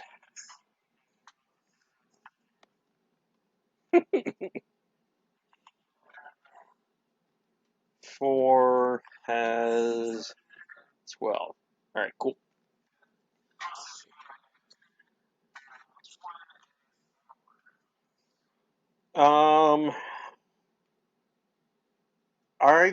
I think both of. No, the second one is less hurt. The first one is most hurt.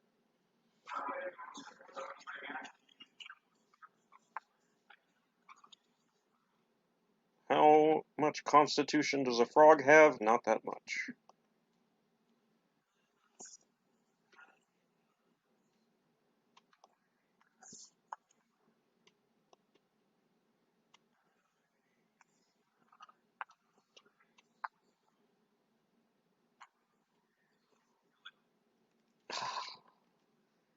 Alright, so frog 1 is.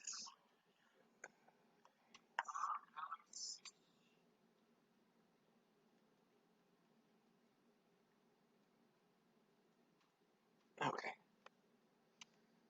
Alright. This frog will also move forward about 30 feet.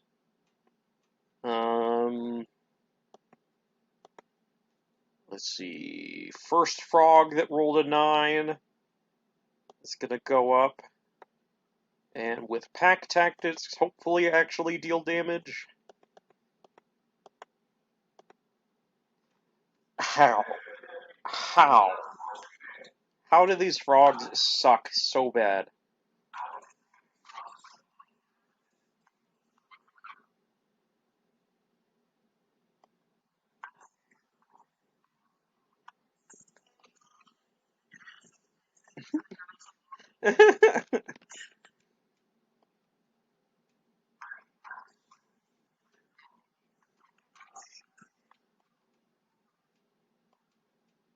I mean, what's the fun of throwing 20 frogs at the party if none of the frogs even hit?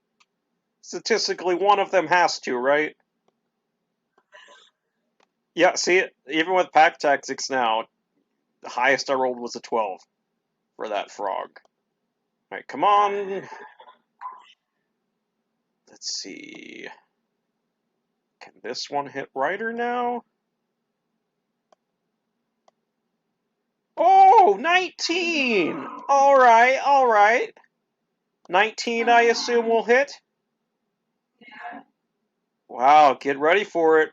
1d6 plus 1. Oh boy, we're cooking with gas now.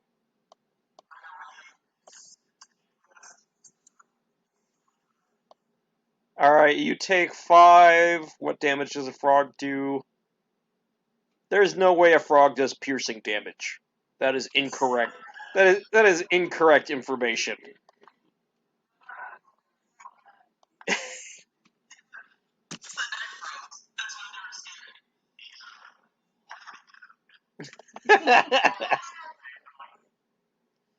Alright. Next frog that has an 8. That frog.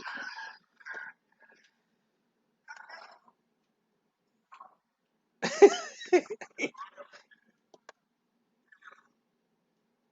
did not mean to roll that d4. Let's see, 1d20 plus 3. Olmus is now almost all 4 corners are frog. Or not 4, sorry, 6.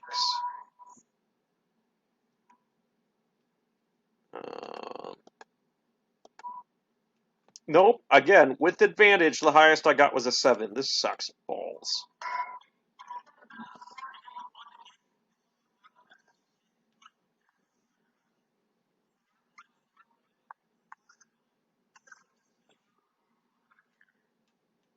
Yeah, okay, the wounded frog, can it? Yeah. The wounded frog can't make it. Yeah, sure, why the heck not? Just frog army. Next 7 frog. Let's see.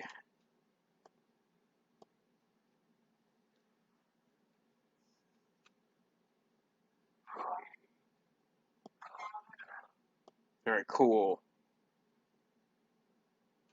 Slowly.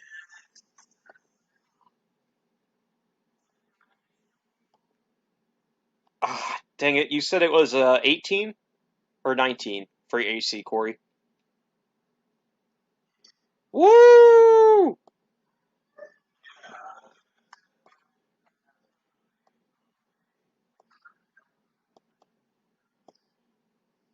You also take 5 piercing damage. It's gotta be bludgeoning. Yeah, I mean, you know,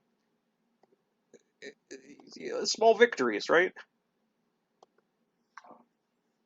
Alright, that frog will move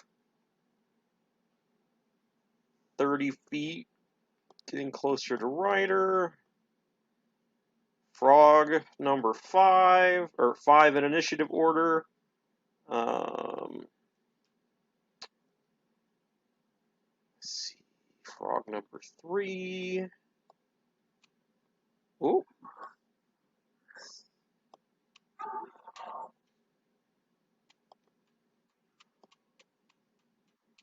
Alright.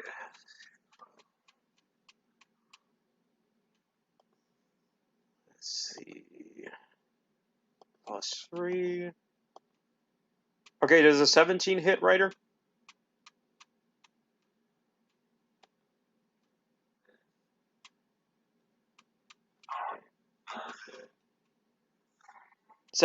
Does a 17 hit?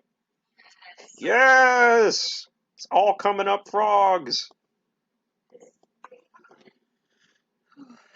Wow, max damage.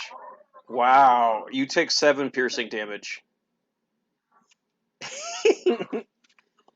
Alright, he's getting eaten by... Well, and if they're a gnome or a halfling, they can be engulfed, swallowed by the frogs. So they're quirky. Um,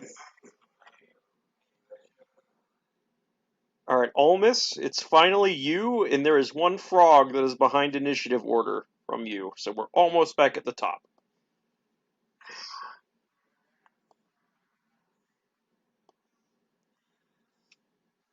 Oh, wait, hold up. I accidentally moved the... Alright, it is fixed. I accidentally grabbed the background rather than a frog.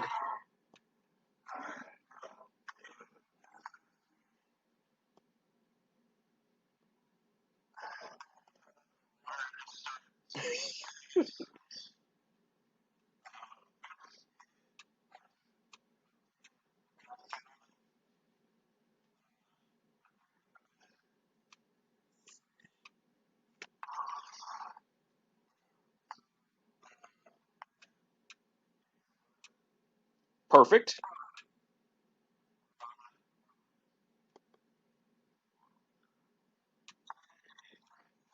Yes! Which frog are you killing? Or do you care?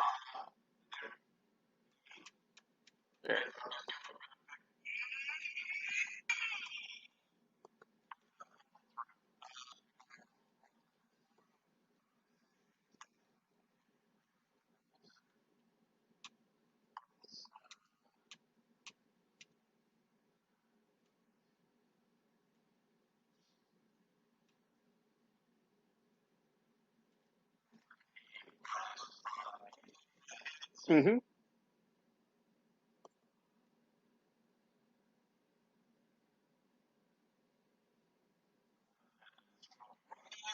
Woo!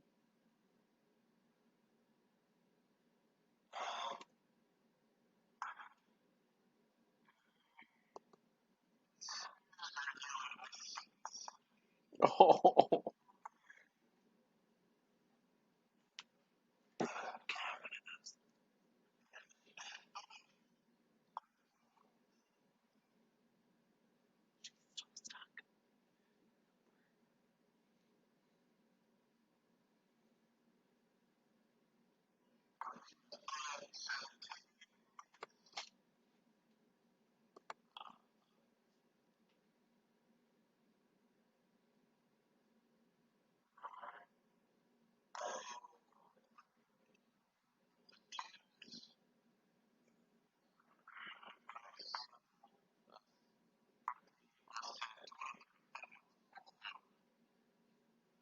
Alright. Took out 3 frogs. Hell yeah.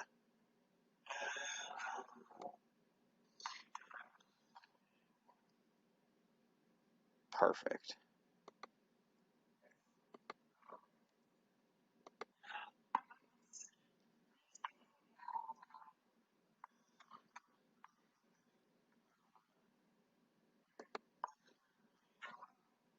Well.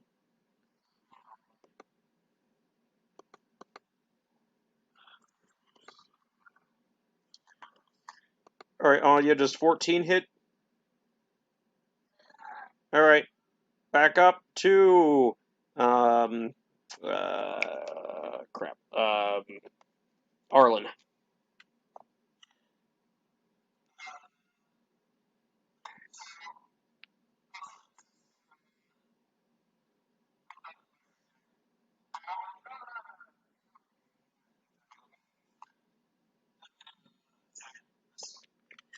Cool.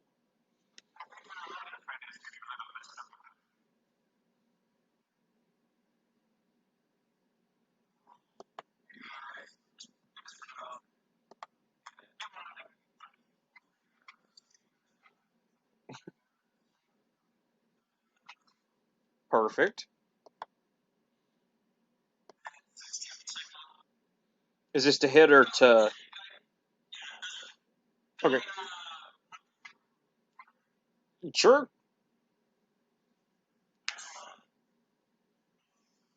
Thank you.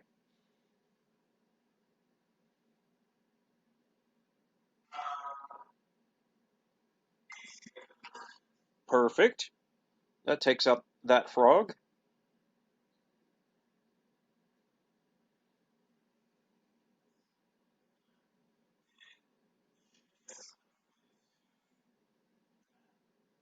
Okay.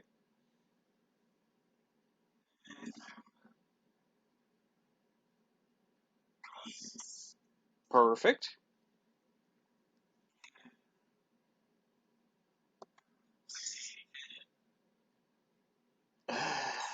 It's okay.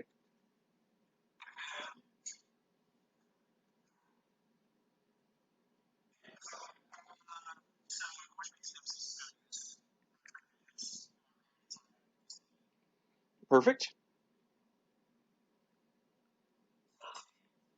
That'll hit.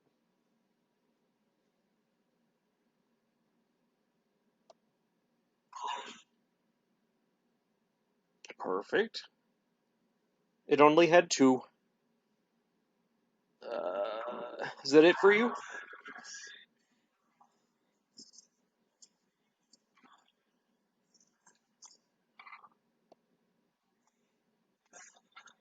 All right. Now it's Voda.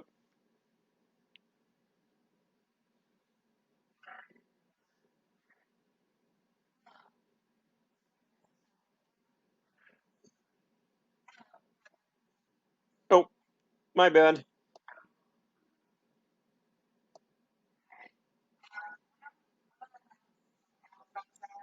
All of them are full except for the lower left-hand corner, which has 2 health.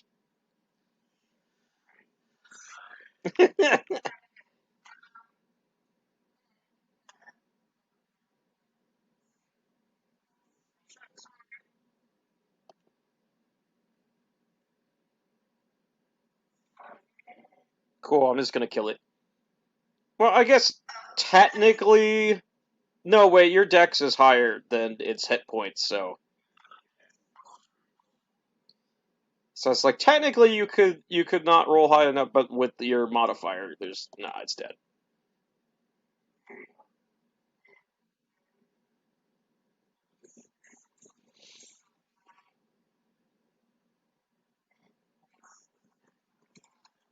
With advantage, because they're pack tactics. See, that's just not fair. That's not fair. 15. Does 15 hit? I assume not. Now, see, that's dumb. All right.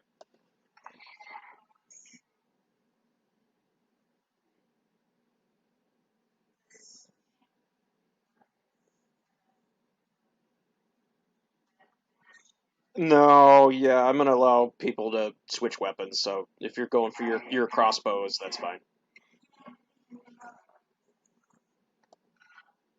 Ooh.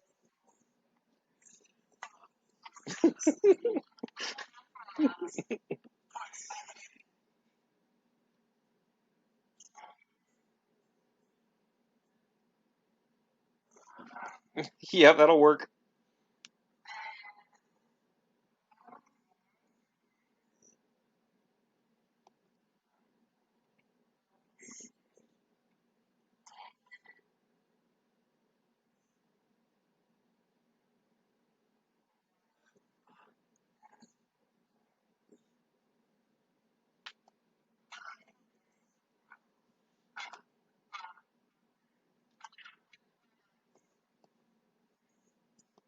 Okay. Frogs have a. It's a 9, so it won't make that.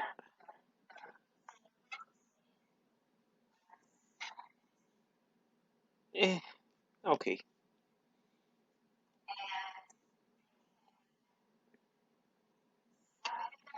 They're medium.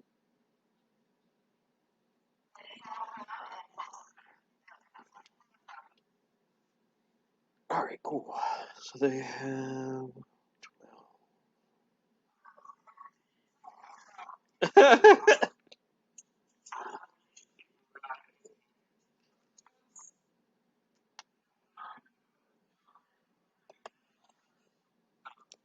All right. Unless there's anything else you have to do, it's Vodo's turn.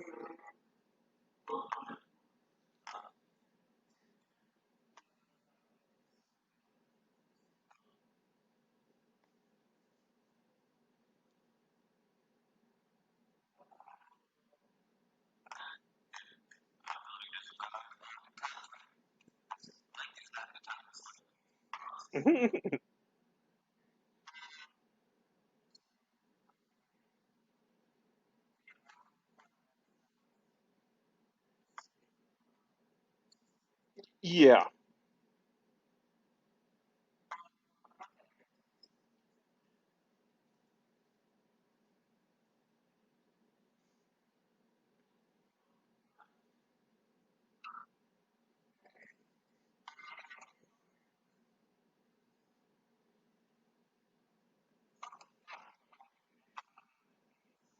Nope.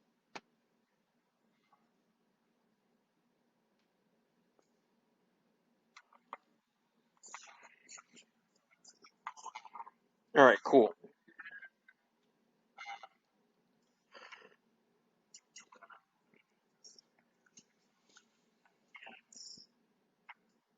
All right. Which frog do you want to kill? Cool. All right. Anything? Oh, go ahead.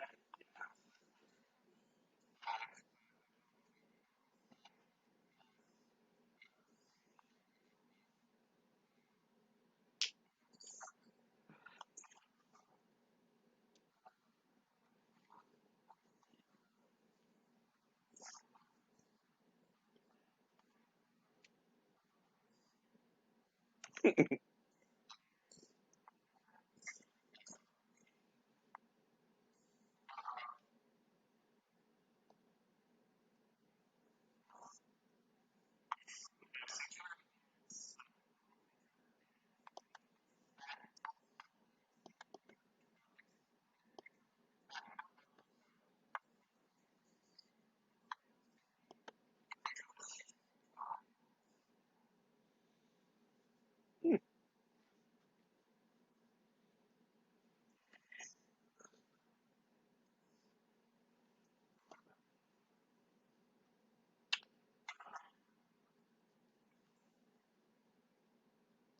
cool. The frog to the upper right of Almus is going to. Oh, heck yeah, 21! Alright, so I assume 21 hits. You'll take 5 piercing damage.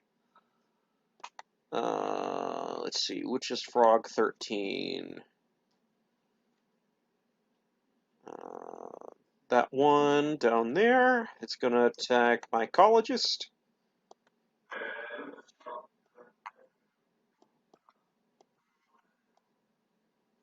Ooh, nat 20 on the frog! Statistically, it was bound to happen eventually.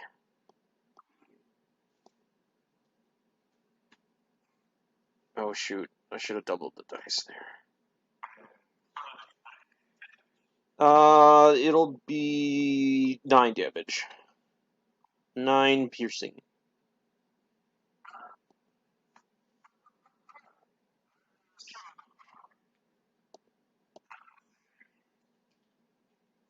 I feel like at 5th level, that's more like an inconvenience. Like, ouch, that kind of hurt, but like...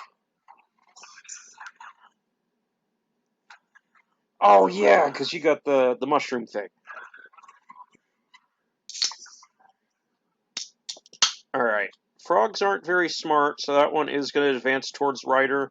And you said, what does it do with Sanctuary? I have to select something else. How wise are frogs?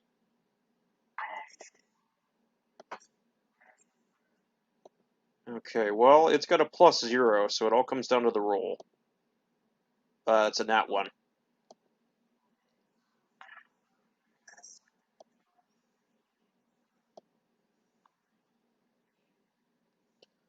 Yeah, so it'll skip its turn then. Now we're back to mycologist.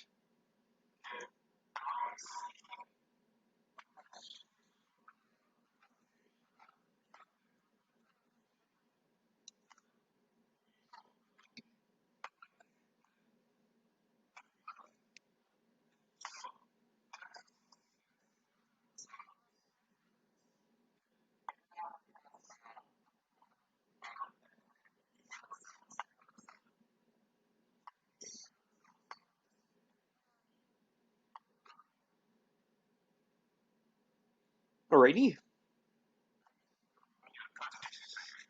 I think they have a 0 modifier, so 8, 1, and 5. I think that'll probably take care of all of them, fingers crossed. Yep, cool.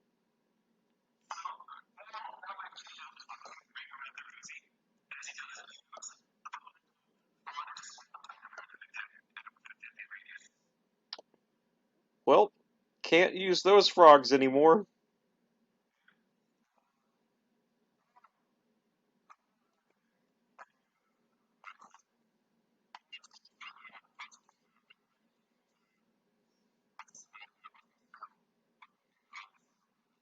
Okay.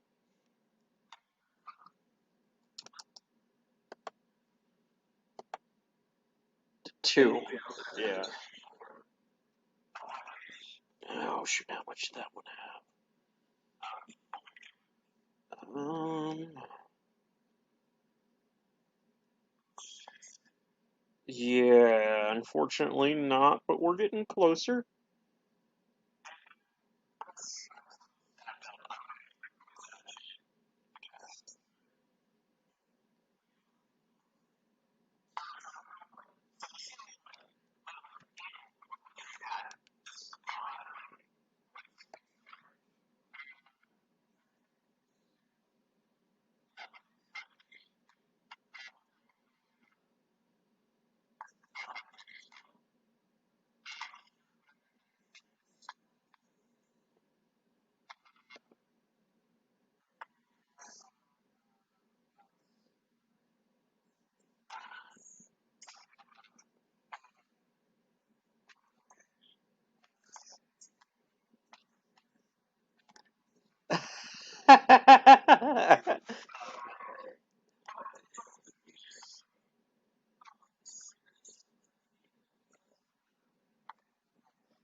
That's funny though that it could potentially heal block.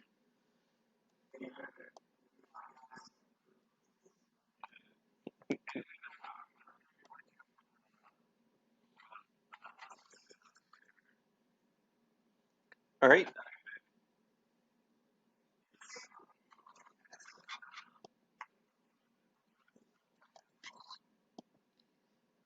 All right. The frog directly north of Olmus will not hit. Which one is frog number 7? All right, that frog will come down here, and it will make an attack. Oh, cool, 22. Let's see. So that'll be 1d6 plus 1.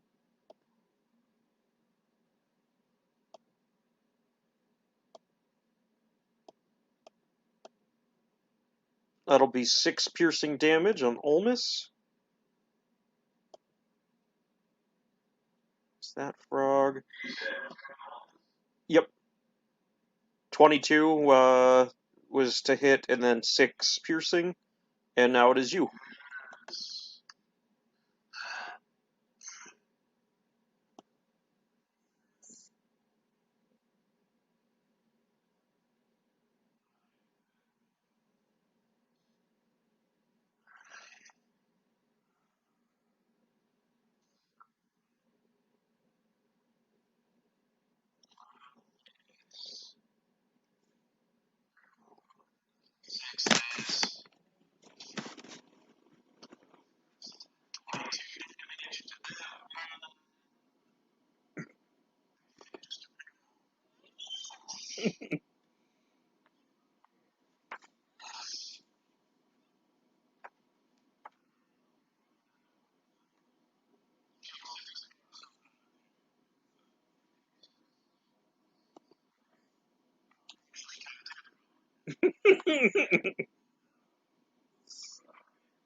Perfect.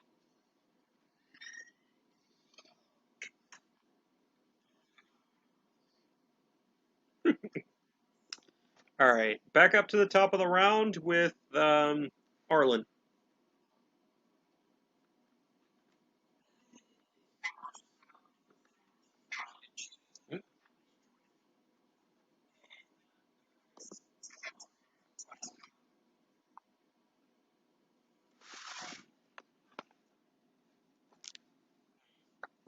All right.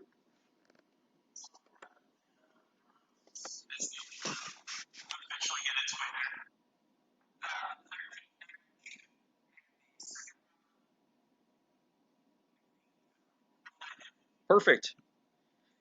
All right. And with that, you have killed the army of frogs, and now goes to the essence extraction part. So anyone that is proficient in survival can assist with essence extraction and basically give advantage to the Arcana check. And just to double check, I think Adam's character was the only other person that had proficiency with alchemist tools. Is that correct? Okay. So anyone that's proficient in survival can assist Cynthia. Um, she will be able to, let's see, medium creatures, depending on size, it depends on how many essences you can get from a beast or a monster. So a medium creature, you can get 4 components. So is anyone going to assist her?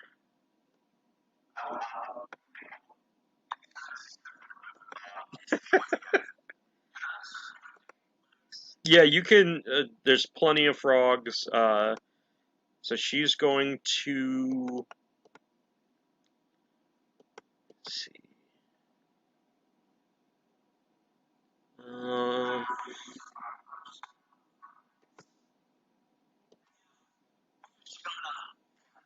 all right.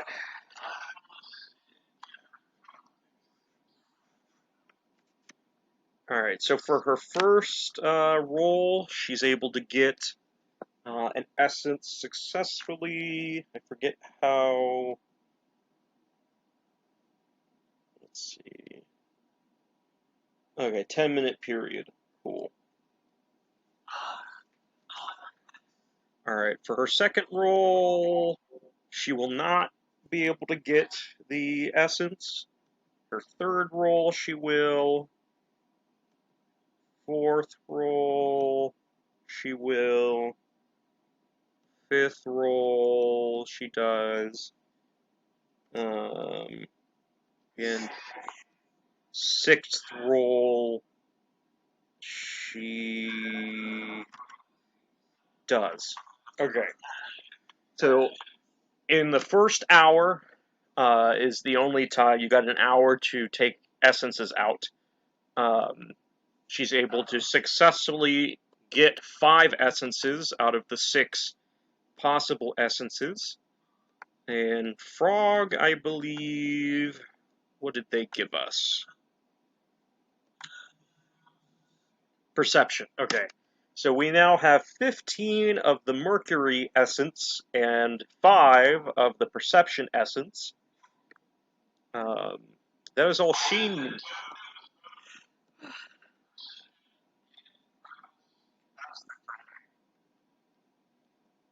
Yeah, I think one of them was.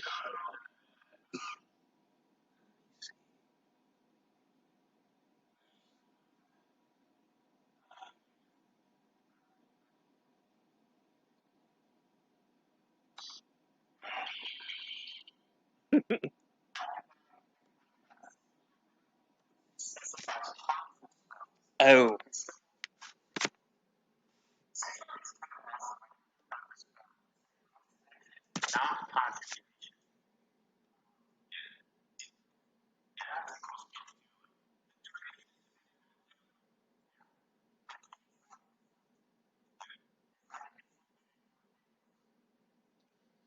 All right. How many frog legs are you trying? I mean, I think it was about 20 frogs. How many frog legs are you trying to harvest?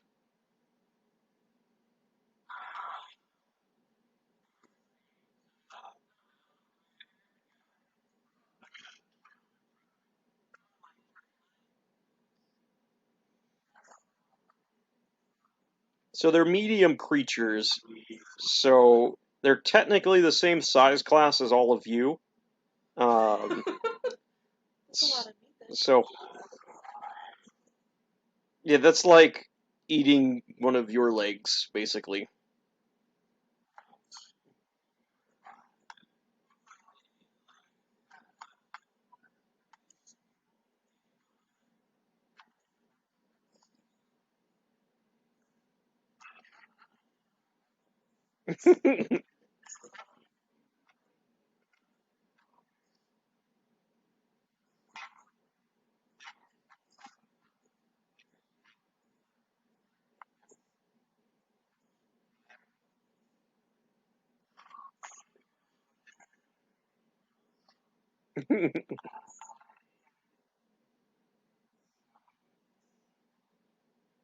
All right, so for each frog leg someone's trying to harvest, I'm gonna need a survival roll.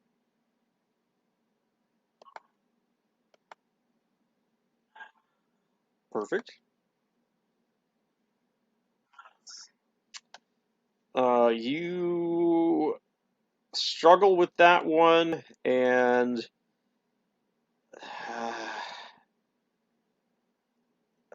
let's see, what do I want to say?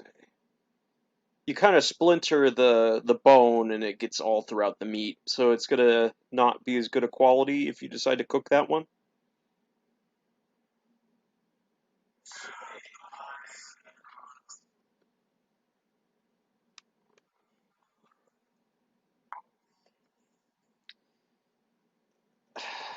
At least 10.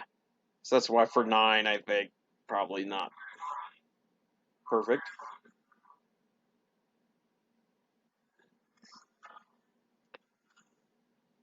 You, you cut into one of the oil glands and kind of ruin the meat.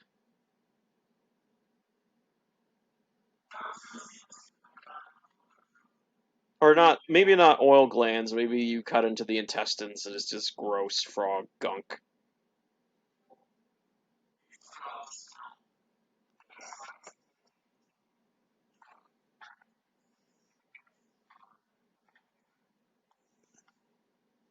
Yeah, again, similar issues to the rest of them, where they're gonna be bony and gross, depending on how low you rolled. So if you roll above a 10, you can keep that leg, add it to your inventory, and if you choose to cook any of them immediately, that'll just be another survival check thing.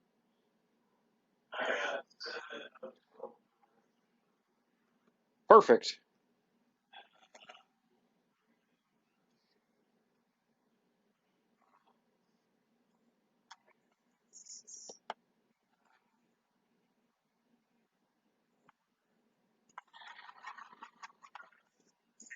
Those are some frog rolls.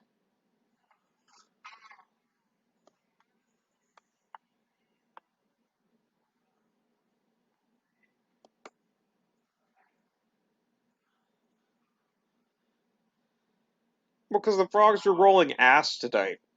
Like, with how many there were, there should have been a lot more, at least close, hits.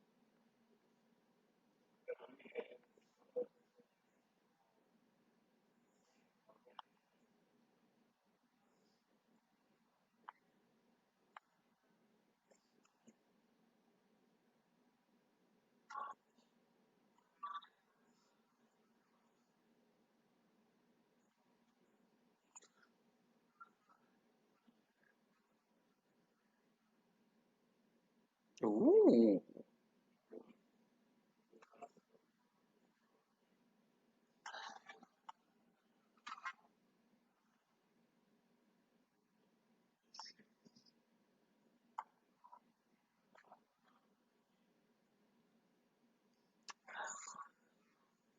I think I see a baited snare coming into likelihood.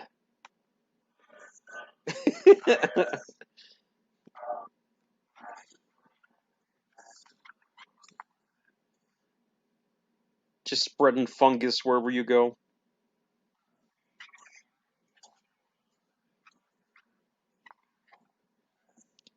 Now, an important question.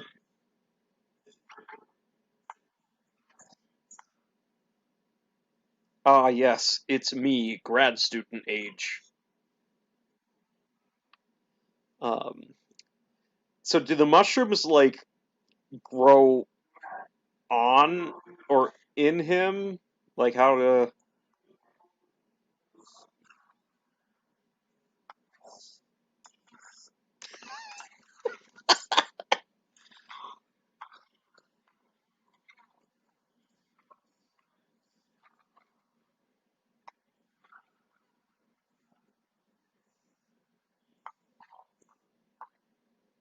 It's like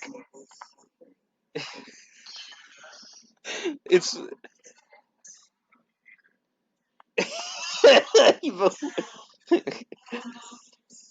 I picture it's like when you there's like two slices of bread left in the bread bag, and you look and it's just got like a powdery mold over it. That's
Oh,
Well,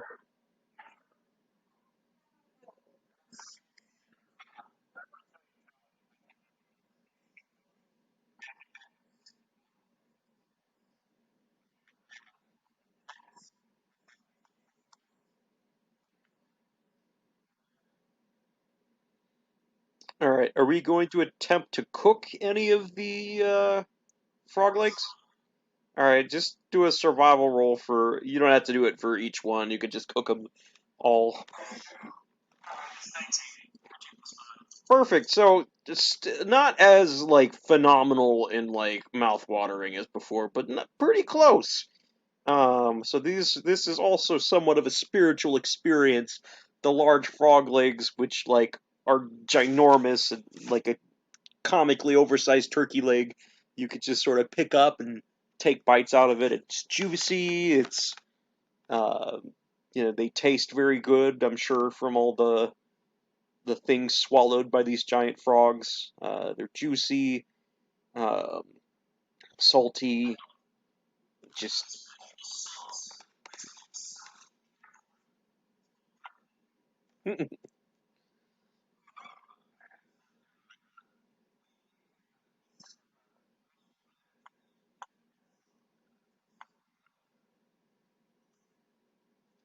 it bugs me historically that before tomato ketchup was a thing, mushroom ketchup was like what the Romans used.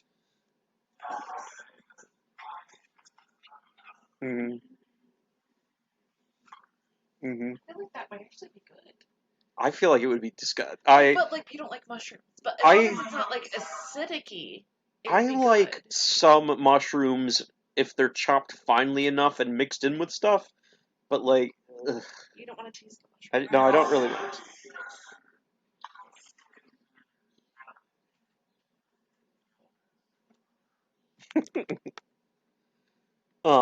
so while you're cooking, Cynthia, from the bag of holding that just sort of is submerged in her torso, she pulls it out, and from within the bag of holding pulls out a jug of alchemy, and says, "Great work, everyone. Would anyone like some beer?"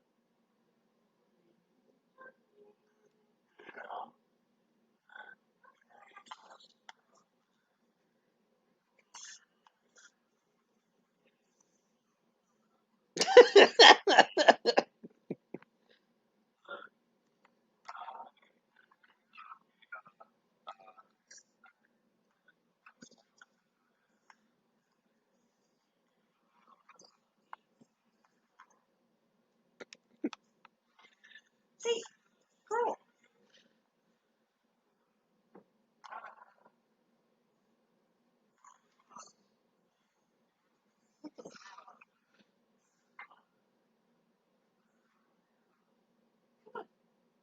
Come back here. Sorry, I'm watching Maggie had a parrot for a second. The rabbit climbed up on her shoulder. I think it's trying Oh, the little one. She wants to explore. Wants to explore, but I want to snuggle. No, snuggle. Aww. Oh. Was it her belly button?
was it her tongue or like her bottom like? Well, I mean, I guess if she had a tongue tie, she doesn't anymore.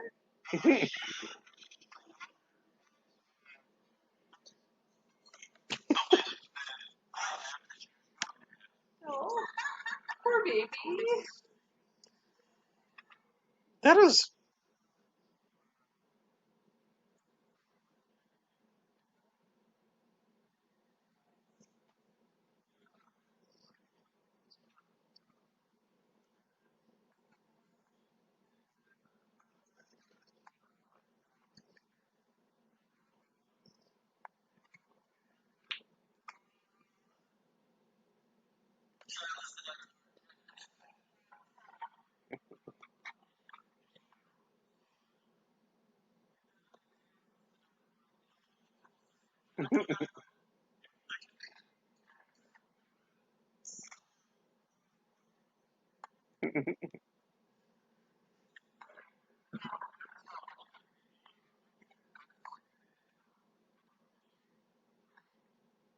All right.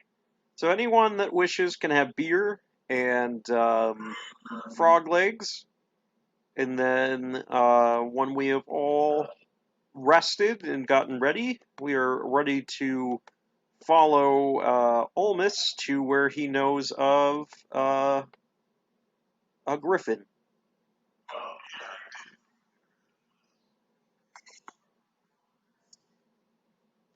I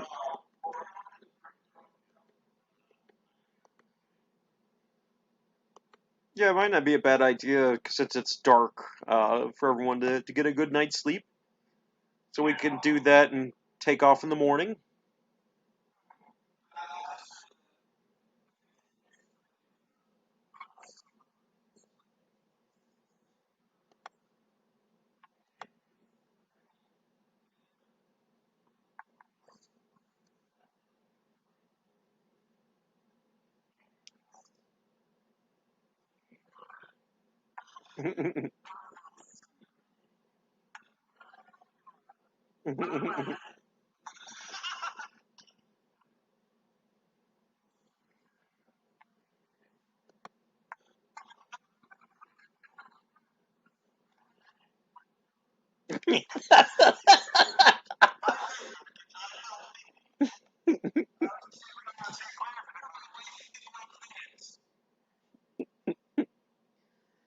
All right. With that being a short or a long rest, you can roll again for Cynthia's finger milk, and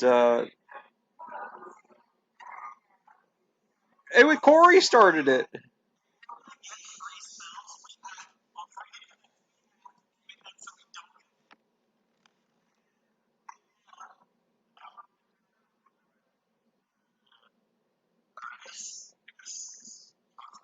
All right, six is six is the transformation one.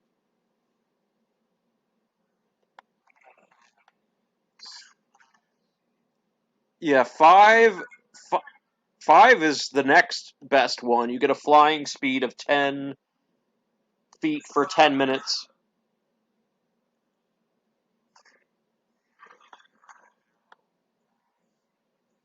10 feet.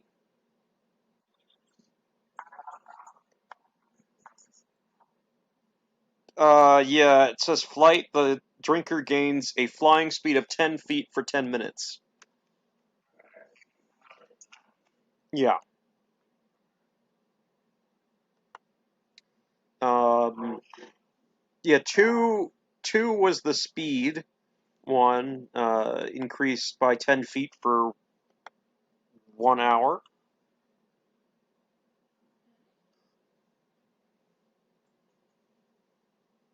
All right. What did everybody else get? Oh, you don't have to get a. You could. They stack. They don't ever go bad. So you just get another one. All right. Yeah. Two is the speed.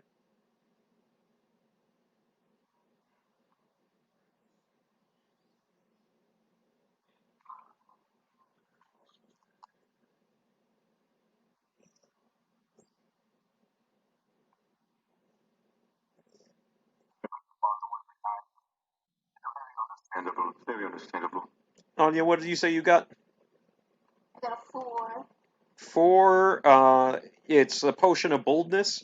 The drinker can roll a d4 and add the number rolled to every attack roll and saving throw they take for the next minute.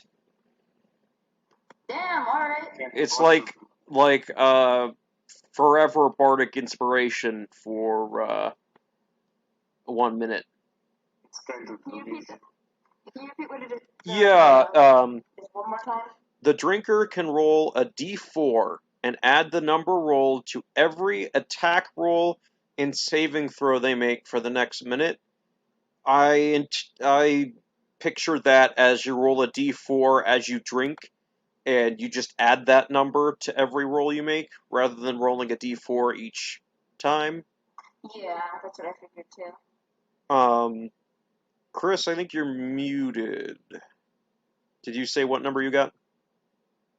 Oh yeah, I got a 6. Okay, yeah. Oh, yeah, that was the alter Yeah. self one. Alright, cool. Cool. Wait, is that just bless? Is the potion of bravery just bless? It might be... Yeah, actually, I think it's more akin to bless. Potions are not cheap. I think this is our payment. Or are we getting paid something else? I don't know.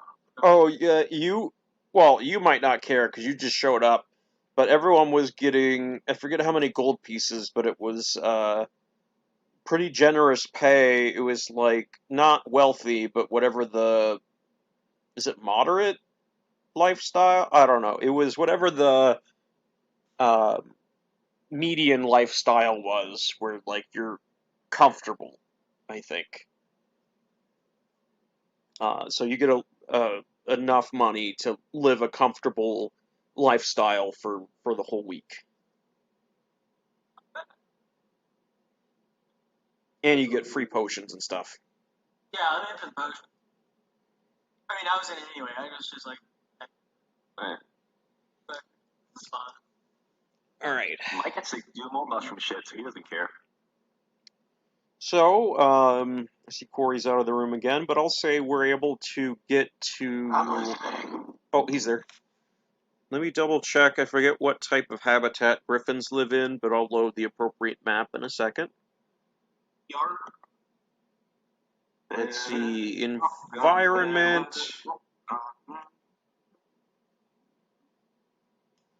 Frodo's about to start playing Duck Hunt with these griffins. I got a snare ready Get for him. fucked, stupid bird. Alright, it looks like they can live in the Arctic, on coasts, grasslands, hills. Is there a particular habitat type that you had in mind, Corey? Since you know I don't about know this? if there was one that you had prepped or. I think I have. Probably coastal or grassland. Either's fine. We'll do coastal. Just for fun. Alright, let me see. Cool. So I'll give everyone the opportunity. It seems like. Well, give me a perception check. Whoever feels like it. You get to the area that Olmus had remembered that there was an issue with a rogue griffin. So go ahead and, I guess, scope the area out. 23. Alright, with that, you are able to find sign that, like, the griffin definitely has been in this area, but you don't see it here. You're also, there's not any recent sign. It seems like it's been in the area in the last day or so, but it hasn't, like, immediately been there. Well, looks like it's been here a while ago, but it's not here anymore. They're non-migratory, except for the African griffin, which is known to carry coconuts. What is a coconut? It's different from the European griffin. The European griffin, while not as strong, has a faster. Only the airspeed velocity of an unladen griffin. Much greater. Are griffins monstrosities? Let me look. I assume so. Yes, it's a large monstrosity. Yes, favorite enemy. Well, if you guys want, I could make a snare if you have a rope I can borrow. Maybe get him off his feet, if you will. Well, you can use the rope that has been carrying around these frog legs. Yeah, like we have all these frog carcasses like roped together. I think that's a pretty good one, like bait, and two rope. Like that's a good rope. Magnifique. Where do you want me to set it up? I don't know. I've never been to this area of the coast. I see like some trees that I could perhaps hang it off of. Yeah. Looks like maybe it comes around somewhat often. We could hang out in the trees, wait for it. Yes. Like maybe I put it right here, and then we can hide over there. I like to be stealthy. Yeah. With me. Me too. I tend to stand out a bit, so I don't mind sitting in a different tree. Well, speaking of that, since we are in this kind of the rice habitat, I might as well help bolster some of your spirits and do my little gimmick. Gimmick? This is the bar mitzvah I've heard so much about. Oh shit, he's gonna DJ. Indeed. And I'll take 3 little pebbles out of my pocket, and I'll just do like a tiny, like dumb little like juggling routine. And kind of like after juggling for a little bit, like each one kind of ding, ding, kind of like glows, and then just like one comes down, flick one into I'll flick one at I'll flick one at Holmes, flick one at Ryder, and I'll flick one at Mike. And it's kind of like it's What on was you. that for? But I am casting aid on the 3 of you. It lasts 8 hours. It's not concentration. And you each get each target's hit point maximum and current hit points increase by 5. So you get an additional 5 health for these next 8 hours. Bravo. Magnificent. Yeah, feel much better. Unfortunately, I can only do the 3. I figured, Harlan, you and I kind of attack at the range, so I wanted to get the close people, the more like people get them the little magic rocks, and it's all good. It's happy. Bada bing. I thought that was just part of. I thought that was part of the performance. Bada boom. I mean, it won't be magic, but I could flick a rock at you too. Yeah, I would. Okay. Just flick a rock at your chest. Magnificent. You guys make me feel very healthy. Thank you. I'm gonna take the rock. My skills are appreciated. Well, tell you what, if you're ever not feeling so hot, I can help you out. Ooh. Well, thank you. It is very appreciated. All right. So tell me again the plan. You're setting up bait, and I know more than one person can cast snare, I believe. So what? Help me see what the plan is. So like I was like suggesting that maybe we like set up like a snare here, and just like the frog. I'm gonna be using ensnaring strike. Oh shit! That's my plan. I have snared a spell too, but it doesn't matter. Yeah. I was gonna say drop the snare the spell. I'll be prepped with the snaring strike attack, and then when they come through, bada bing, bada boom. As Photo said early. Bada bing, bada boom. It is a very popular turn of phrase among goblins. Oh, in Sylvan we say, in Sylvan we say, oh shit, that's fucking awesome. But We have many fun idioms and phrases from Goblin Society. well, I have some fun things I learned from Sylvan and from elves. They're quite fun. I look forward to learning your little phrases. But in the meantime, I will find a tree to hide behind. Yes. Yeah, so you all can decide and draw on the map where you want to put the food and the snares and stuff, and then where you I was want to. thinking like there. Like right there. Oh, I was gonna say we could put the food out in the middle, something like that. Yeah, I like that because like if it's going to be flying overhead, better Yeah, chance you of know it seeing. I'd prefer if it was in between, like these two bushes where we could have our fighters in, and then me and Bodo could probably be like back here. Then I'll just hide behind this tree then. Yeah, Yeah. I could be down there. I could be all the way down here. I have 120 foot range.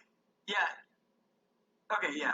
That sounds like great for me personally. Just have this, like, the bait itself there. I guess mycologist would cast snare. I'd be prepped. Yeah. We'd all be good.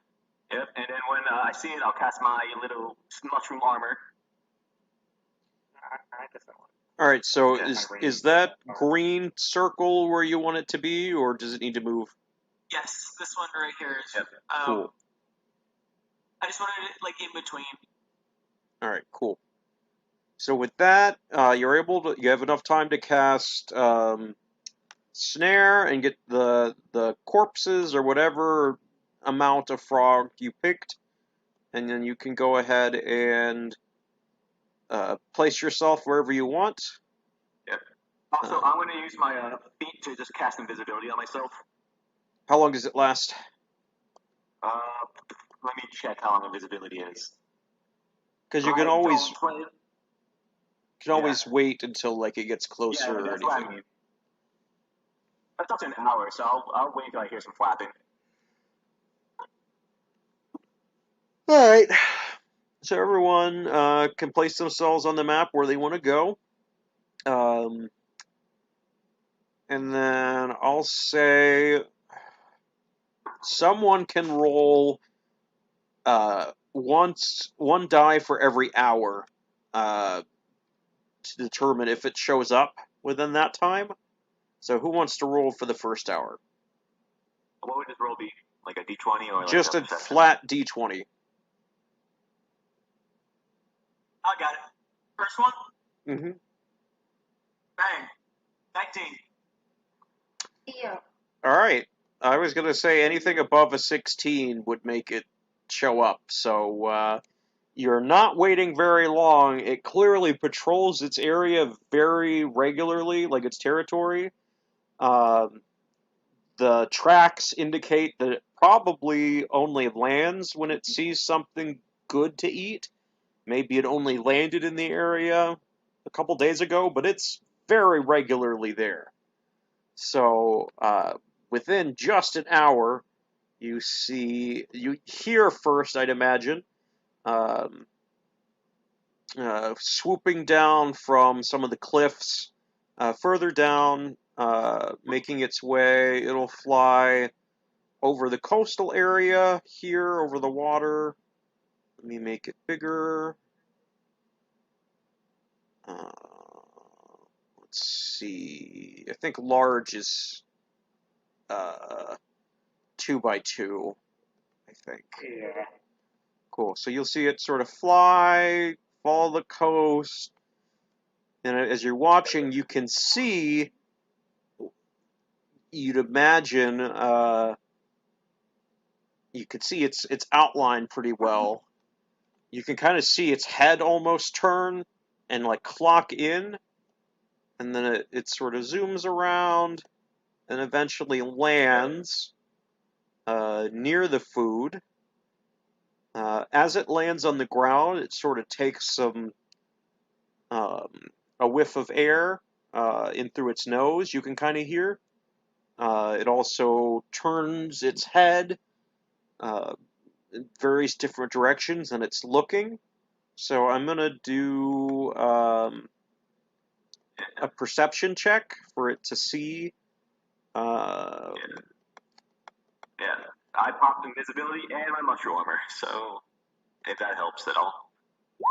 Oh, Okay, so it rolled a nat 20. I was gonna see how high it was and whether I needed to roll or have you guys roll for stealth. But I'd say obviously with a nat 20, I'd say it probably is keenly aware that everyone's there. And you can tell it's flighty and not wanting to take the bait. It appears like it hasn't left yet, but it's not getting any closer to the food. I guess I'll like go over to Arno, but just walk out of this but just shoot. Okay.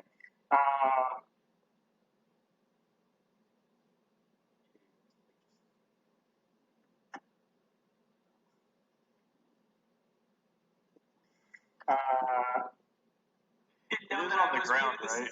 Did not know I was muted this whole time. God damn it. Yeah, I it's said I just want to stand up and rip off a ensnaring strike. all right. So everyone, if you're gonna attack, you can go ahead and roll initiative. It is on the ground. Could I before initiative? Cast it? Yeah. Yeah, I'm sorry. I was muted for it, but I said, yeah, now's as good as time as any. Let's just go. Okay, yeah. So I got mushroom armor. well, I just want to say my mushroom's armor's on. That's all I want. so I'll say, unfortunately, because it knew something was up, I think we are gonna just do normal initiative order. Makes sense So to me. there's not gonna be like a surprise round or anything. Oh, wait. Okey-doke. I was about to cry because I just rolled a 1 for advantage for initiative, but fucking Rangers have advantage. There you go. Already saving my life. Don't worry, I rolled. Now pause. Now pause her. No, that was a good pause. I rolled that.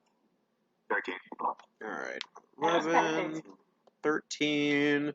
Who has the higher dex between the two of you? At +4. Plus 3. Okay. All right, Connor got a 6. Nope, that's a 5, 6. 16. I went from a 1 to an 11. That's alright. Let's see, what does the Griffin have to dex? It's a +2.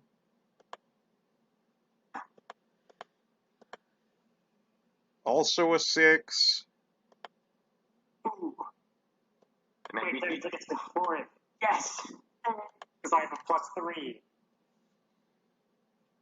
Magnifique. Alright, I think I'm just waiting on... Chris, did you say you have a 16? Or was that left over from last time? I got an 11 plus 5, 16. Okay, cool. Cool. Let me get that set up, and then we'll go ahead and get going. Alright, first up is going to be Arlen. Oh shit, still? Yeah. The 16? Alright. I'm gonna make the ensnaring strike attack. So I'm gonna cast it at second level. Alrighty. The armor class for this critter is 12, only a little higher than the giant frogs. I got a 24. That'll hit. Okay. Let's see. It's a concentration spell, 1 minute, and it has to make a strength saving throw. see here. I roll. Oh, this isn't a beast, right? No. It's a monstrosity. That's your favorite, though. Yes, sir. Your. Alright, I dealt 11 damage to it. Hold on, I was just checking. It doesn't have any saving throw proficiency, I don't think. You said just strength? Just strength. 23. Woo! Yeah? Wow. It doesn't do damage then? Welp. So next it'll be, or anything else? Oh, yeah, I got a second attack. Oh, yeah. 17. That'll hit. And that one's going to deal 9 damage. Okay. Anything else? I'm going to point and say, it's time to die. It's time to die, Jimmy. Roll through it. That's right, Jimmy. Who's, Jimmy? Yes, That's true. you know, right? He's sleeping. All right. Next up, it'll be Ryder. Hunter's mark on that guy. Boy. So that's a concentration spell. And that's all I could do. Oh, it's not a bonus action. No, it's a bonus action. I lied. Alright, then in that case, it's gonna launch which one? Alchemist arrow at it.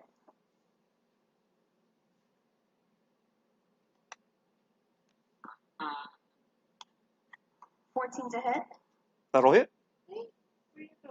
Oh, hell yeah. And for the alchemist, Hey, lady. and then Oh, she decided not to come this way. Thanks. and then at the start of each of its turns, I'm reading the writing of what I said, of what the alchemist arrow does. When the arrow strikes a target, it deals extra 1d4 fire damage at the start of each of its turns. Does that mean my turns or its turns? I'd say whatever's hit. Okay, so then at the start of its next turn, it will take 3 damage. So I rolled 3. Cool. All right. What was it? Shit. What was the damage for the hit? That was I'm fucking stupid. I didn't roll. There's so much to roll for this guy.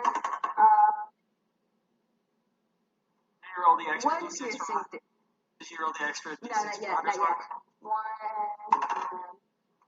3 damage. All right.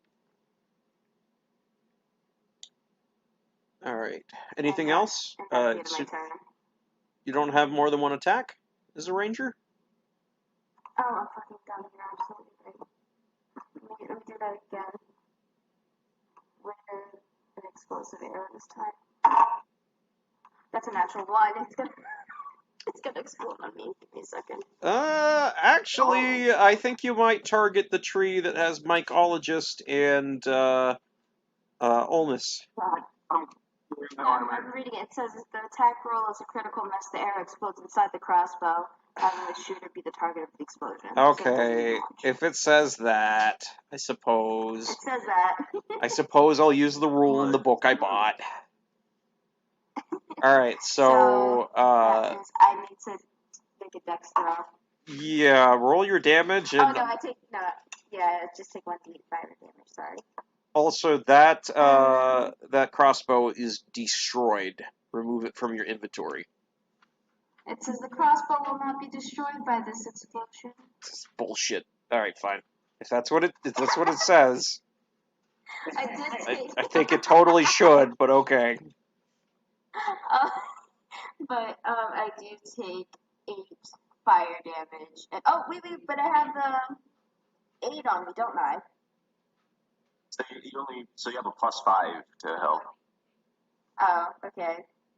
Yeah, Well, I cast less on you, which gives you +5. Okay. Well, okay. Well, I still take fire damage and I'm prone. So that's the end of my turn. That's what I get for taking that second attack. That's with the bless. All right. Next, it'll be mycologist.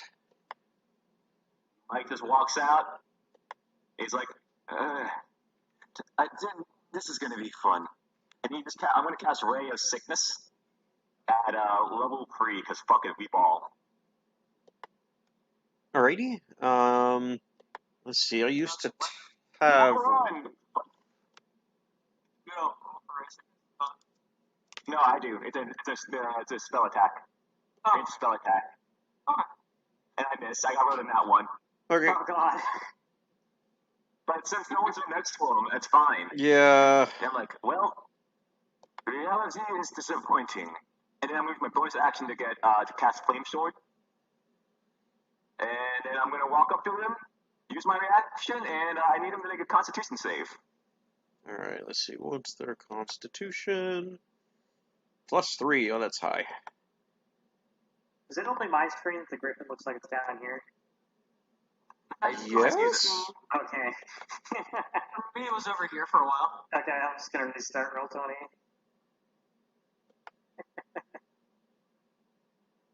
Okay, that's better. All right. That'll be a 12. Does not pass. I have a 13 on my wisdom. All right. Cool. So that takes 2d4.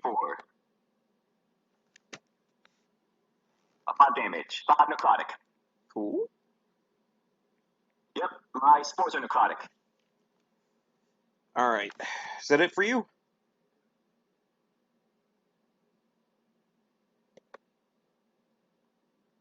I didn't hear. That's my turn. Okay. Cool. Next. Yeah, I'm gonna shield of faith on myself and just get after it.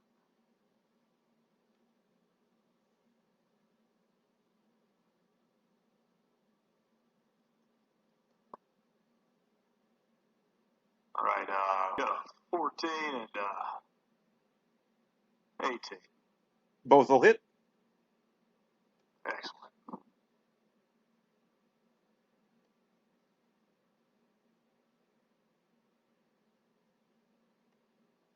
Well, I suppose those were going to be empowered because that's just how this rolls. So I got a 13 and a 9. So I guess one hits. Yeah. So the 13 will hit. Nice.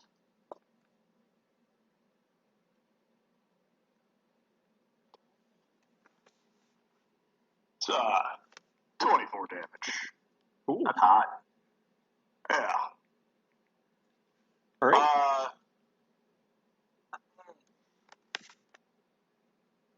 Do I have any anonymity with this specific one? I heard of it for some reason. I don't know if it's because it was hurting country people.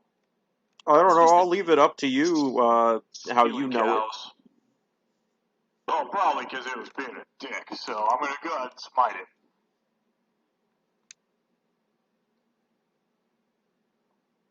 That's an additional 14 damage. All right. Gotta But love. don't be a dick. Gotta love paladins or paladins. All right. Yeah, with the great sword, and then it just kind of like moves to the side. All right. With that, all the damage it took from you, it is on its turn now. Going to well, actually, wait, hold up. Who has? What's your dex score, Connor? Mine's +3. Or, well, that's my modifier. My actual dex score is... Well, no, +3 is fine. it's also +3, so give me just a dex roll with your modifier. Okay. Go, Connor, I believe. 16 plus 3, 19. Okay, That's yeah, hot. you will go first. Woohoo! And since I'm going before it, I get my bugbear sneaky attack. Sorry, surprise attack.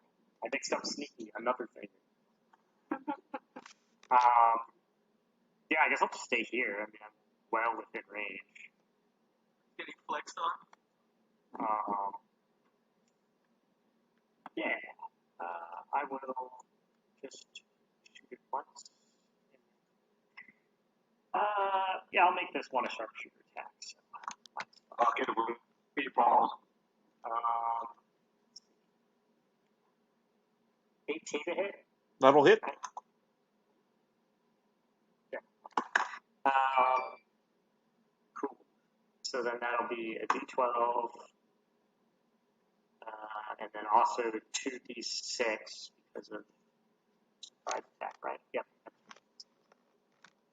So that's only an 11 for that, but 11 plus 16, I believe. Yep. All right, and with that, you're able to take it down. Wow. Nice. Yeah, I'll just one well placed shot to the head. Wow. Just Hurt you. a large shot. One to the head. And it's still on fire. Oh, yeah, it would Somebody have. smell chicken wings. Yeah, so if you choose to remove the alchemical arrow, it will stop causing damage. Mike just tears it out. Oops. And with that, we are back to the crafting portion, or the extraction portion. And so... Cynthia, I hope we didn't tear this thing up too much.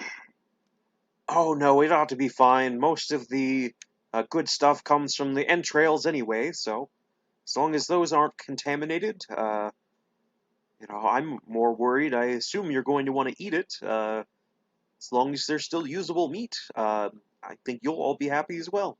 Of course. Hey, Ryder, watch your step. Yeah, don't worry. I figured there was something there. All right. Probably like a sizable drumstick. Just avoid the head. I didn't think we were going to eat it, but it just probably led in there, so. Probably not a good idea. Yummy leg. Magnifique shot, by the way, Bodo. Thank you. What's wrong with lead? All of our cups and plates are made out of it. Oblivion. I'm slowly succumbing to madness. Assuming... This is why, oh, go ahead. This is why Mike is okay, because he drinks silver. Now, I'm just making a joke that maybe this is why Mike is okay compared to everyone else, is because he drank out of silver cups because he's rich. Please tell me, well, I mean, I guess silver had a different connotation in the past, but whenever I hear, like, colloidal silver, I think of, like, super crunchy granola moms is like, oh yes, I'm gonna take colloidal silver to, help. I got silver in my hot chocolate for years. All right. With that, I'm assuming someone will assist Cynthia. She's gonna make her for this next hour 6 rolls to hopefully get rid of or to distill essence of shit. Which one is it? Is this prowess? It's the prowess. Cool. Prowess. All right. First roll succeeds. Second roll succeeds. Third roll does not succeed. Fourth roll succeeds. Fifth roll doesn't succeed. 6 does. So she's able to get 3. No, or was that 4? Fuck. How many times did I fail? I think it's 4.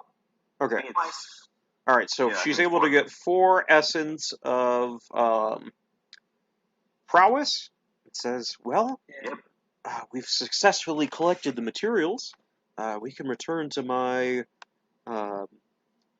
my alchemy lab at once, and I'll let you all see what the crafting process is like. Of course, after we've shared a meal of griffin meat, I assume. Cynthia, if you don't mind, I'd like to try to find this thing's nest. Oh, I suppose we have plenty of time. I'm trying to figure out how to get a drumstick off this thing. It's the front legs with the drumsticks. But why can't we make drumsticks in the back then?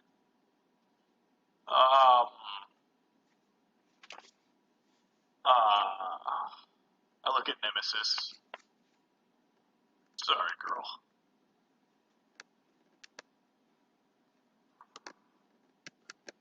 All right. Damn, we almost killed an entire lion between the griffin We can kick 100 billion lions' asses.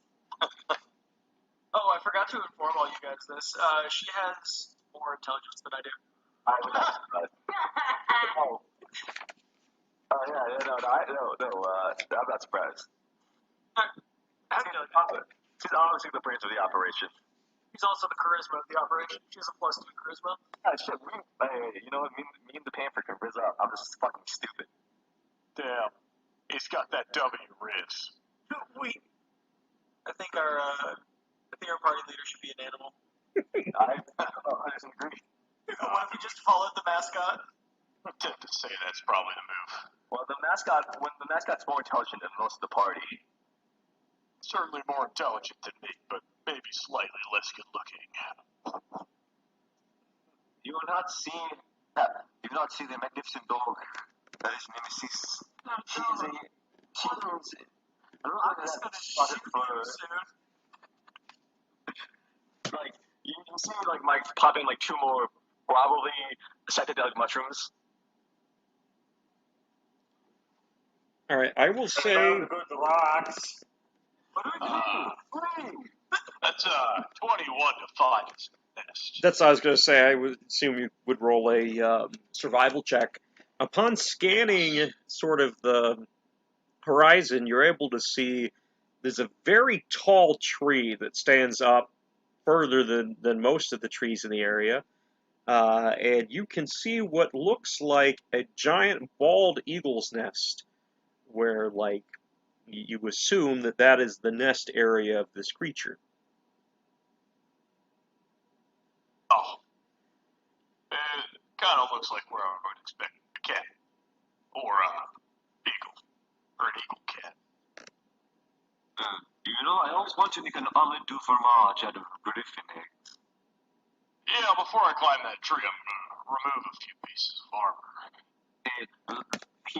Mike taps you on the shoulder. Don't worry, your guidance will do great things. And I'm casting guidance on him. Alright, I will give you to climb the tree, unless you can make the argument for acrobatics, probably athletics. Certainly. I won't be acrobatic my way anywhere. The athletics, however, 24. He's not grabbing branches and jumping up. He's just gripping the sides of the tree. And it's just getting smaller. Yeah, I did take off enough plating so that I'm just wearing the breastplate. A fine specimen of a man right there. Alright, so you were able to successfully, without any major issues, effortlessly climb the tree. Give me 1 sec.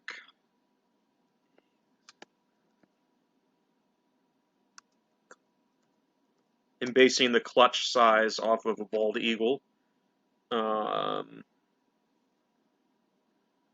I'd say... Alright. As you get up there, you were able to find exactly 1 griffin egg in the nest.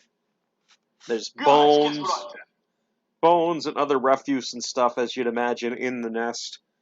No other partner appears to be present, but a single egg.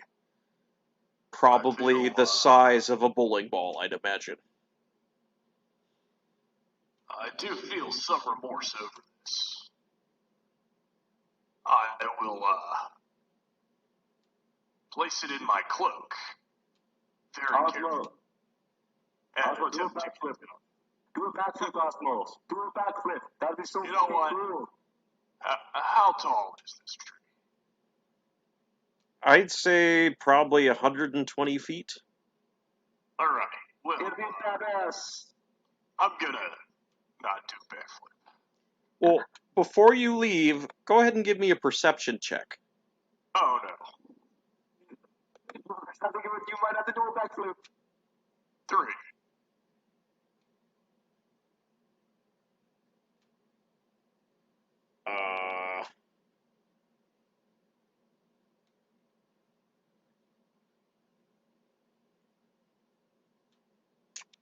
Also, my greatsword's so heavy I left it on the ground. If you jump off, remember to land on something soft like an egg. Or maybe I have a mushroom. Or a mushroom man. I'm gonna ignore that because I really shouldn't have made you roll because I wasn't anticipating on you not making it. But while you're up there, you notice among some of the carry-on and like the leftover food, you find something that appears to not totally be dead. There's like some movement, and while you're looking, I'll go ahead and post to the group chat what you see.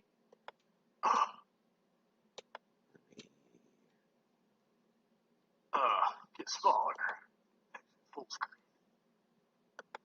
screen. Hey, what they say, not cash money. It's a travesty.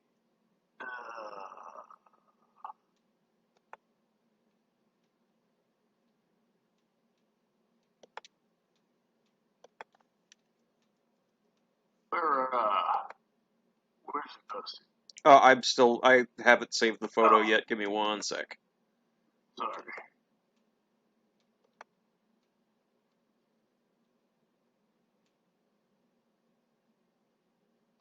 No, Discord's being slow for me. Sorry about that.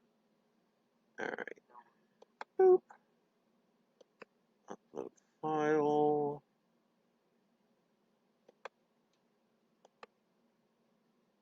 Oh, I guess it should have gone on items and well, I haven't said it yet. Never mind. Let me go to items and monster, because that makes sense.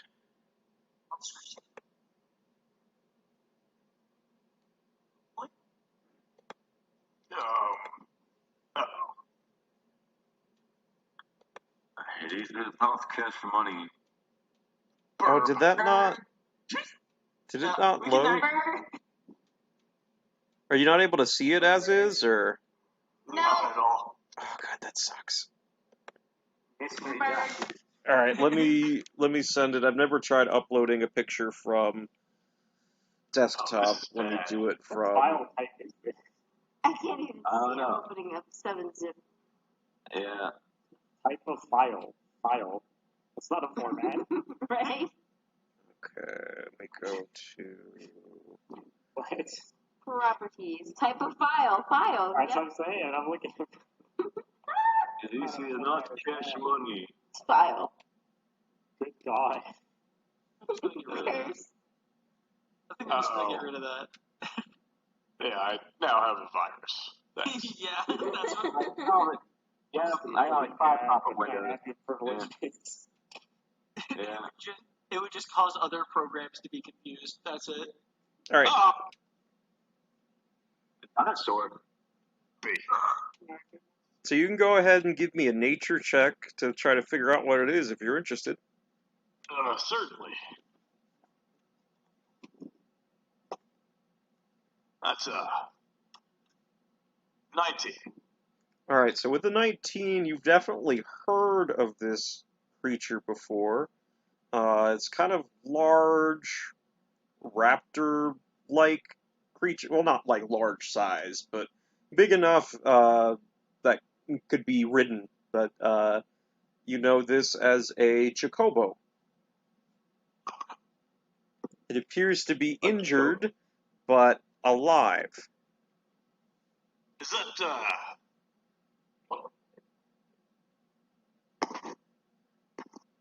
the Yain Kutku? Chocobo? Chidobo. Chocobo. It's a chocobo. Adobo? Is it food? Little Can I eat cute it? fella. I mean, Well, pull my knife out. And approach It appears to be like definitely injured and scared. It's not gonna like it's not in a position to fight you, but it definitely like hisses a little bit as you I'm approach gonna it. put this thing out of its misery.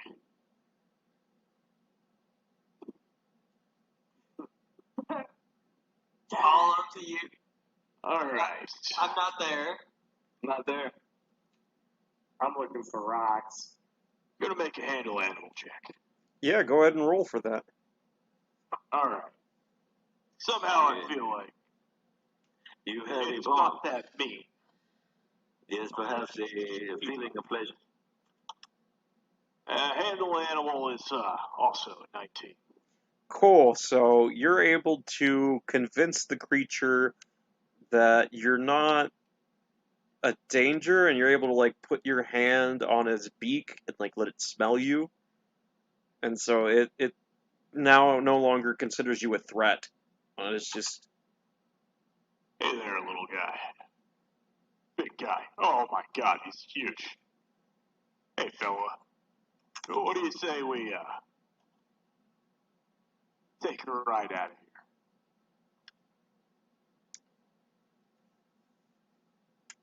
so the creature allows you to interact with it and pick it up. If you can figure out how to get it down off the tree, you could take it with you. Yeah, I'm gonna ride it. Off the Can it tree fly? while it's injured. It has great big wings. All right. I would say it's not strong enough to. Do you have anything that could heal it potentially first? Oh, yeah, of course. Silly me. Laying on hands for 25 hit points. All right. It is back up to a comfortable health. It's now able to stand on its own, and you are able to write it down. I assume you are taking the egg with you. Yeah, certainly. So the rest, Is it running? yeah. So you can write it as a mount now. So you can describe how you want to come down off the tree. Yeah. Well, it's got those big wings, so I kind of assume it knows how to use them. So we're just gonna ride off the side of the nest. Yeah, so I'd say it probably could easily glide down. I would ask for another animal handling check just to make sure that you can like comfortably guide it down and not have any issues. Reasonable. Oh no. Oh god. That's a natural one. This is not good. All right. Do the fly thing, you know, with your wings. Squeaker. Well, I did have a contingency plan for this. Unless it kicks me off, I will be casting Misty Step within 30 feet of the ground. Okay, with only you or Oh yes, with the mount as well. okay. I was gonna say, if you didn't do that, I was gonna have you both do like either you a strength saving throw to hold on and it a dex saving throw, but if you're able to teleport you and the mount while you're like kind of not gliding but more falling, that's fine. Yeah, I'm just like kind of falling off, but still touching it, and cast Misty Step. You said 30 feet from the ground? Yes. Max just looks up and like, what the fuck? Let me Yeah. check. As soon as I passed that 30-foot threshold, I got kind of nervous. couldn't cast it. Oh, so you cast it when you were 30 feet. You didn't cast it like, wait, describe what you're doing again? So, as we're falling, I see that we're rapidly approaching the ground. I estimate it to be within the bounds of the Misty Step, like 30 feet off the ground. Mm-hmm. As soon as we pass that 30 feet, we're getting close. 30, 29, 28, Misty Step. And you Misty Step to... Just to cut the momentum. Just right down to the ground. So, like, if it was the portal gun, it would be like, whoop. It's just cutting momentum via Misty Step. It's magic. I don't know if it works like this. It's magic. It probably works like that. So I was gonna say real world physics, but it's magic. It's fine. So you are able to Misty Step. That's the best attitude you can have about it. Well, yeah, because I mean, I assume they don't do momentum with Misty Step. Or, like, teleportation. Like, it's not like if you're running and you Misty Step, you're gonna keep running. Yeah. So, yeah. That's fine. You're both able to Misty Step and survive almost certain death. Oh, God. But other than you both being a bit rattled, you now have a new friend. A new mount, if you will have it. Get a little lady. Do you want me to check the gender of the bird? You could do that. Just ask. Yes. Yeah, I'll just ask. I can't speak with animals. Hey, sorry I should have led with this, but, how shall I address you? Alright, it is a female. I don't know that it has a name, and so it will... Of course you are. You're a gorgeous, big, cuckoo, dragon bird thing. It'll tell you that it doesn't have a name, but if you want to give it one to call it, for rescuing it, it considers itself in your debt, and you are part of its flock. Oh, I've never had a flock. Congratulations. You hear them? I only hear birds squawking noises. No, it's... Squeak, squeaker, squeaky, squeaky, squeaky, squeaky. Yeah. What do you mean? How do you not get what that means? I mean, So, I skipped bird college, okay? I went straight to my college. Literally, no, they can't say it any clearer. oh, you didn't think to, talk to your cousin Ornitho about this one? You know, you mean away in the ophthalmos? Yes. Yeah, anyway, we're gonna work on a name. Any ideas?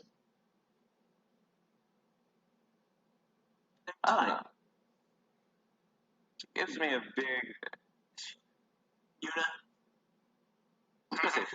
I'm gonna say Freebird or Freedom. Yeah. Ooh, tiny. That's cute. I like that. That's very cute. She's very petite for a bird wyvern. But also, it looks like she can murder you in your sleep, which is very adorable. Yeah. Tiny, meet my work associates. Nice to meet you. It's a pleasure. I will leave As always, it... I'm just... Oh, go ahead. Everything's just inanimal. I will leave it to you if you share that you have a griffin egg with you. Oh. If you conceal it, that is your choice, or you can share with the group that you have a griffin egg. Well, I guess the real question is, did I accidentally smash it on the way to the ground? Oh, probably not, if you secured it intelligently. Great news. There's like a 10% chance I did that, given my intelligence score. I found a griffin egg, and I can't help but feel like maybe we should take care of it. Or give it to somebody who can. Well, we could always give it to Cynthia and she can raise it, I imagine, or we could eat it. Or I suppose we could eat it. Or, I know how to make a good omelette du fromage, so. do you suppose it's a chick or a kitten or a Probably a chick. Maybe a griff, because a griff. This is a very interesting point to be, like, historically, to watch, like, the birth of this. Do we call them cubs? They don't call them like griffs, because they're like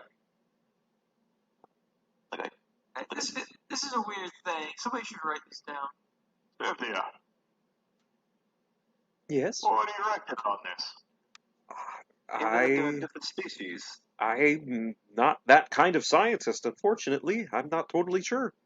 You know what we should do? We should go back to Waterdeep. I go call my sister Susanna, and we can get a zoologist.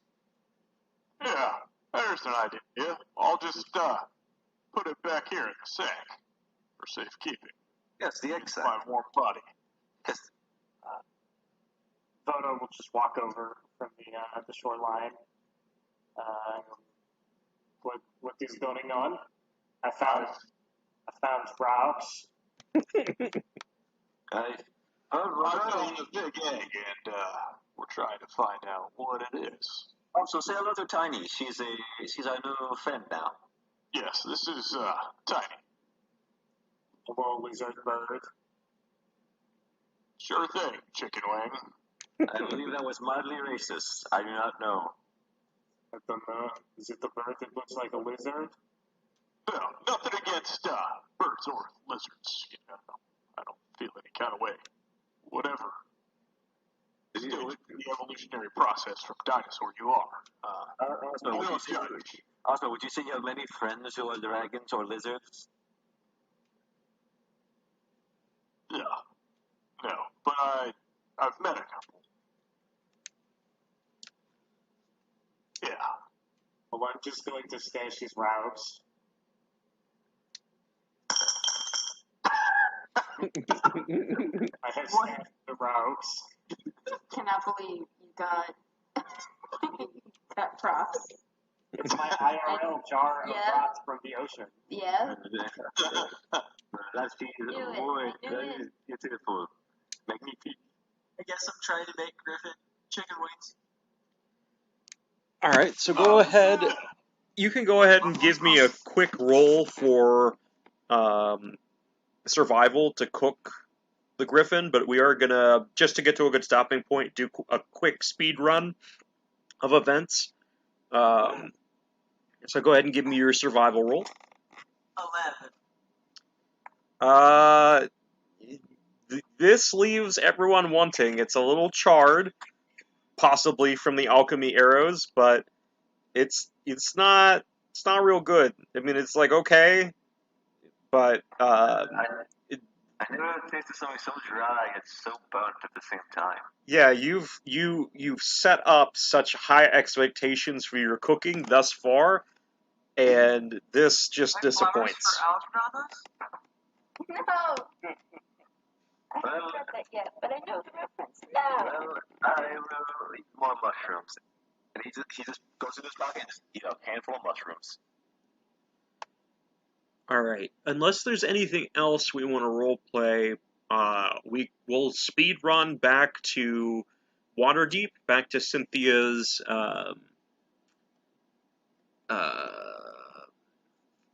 alchemy shop. Let's go back here.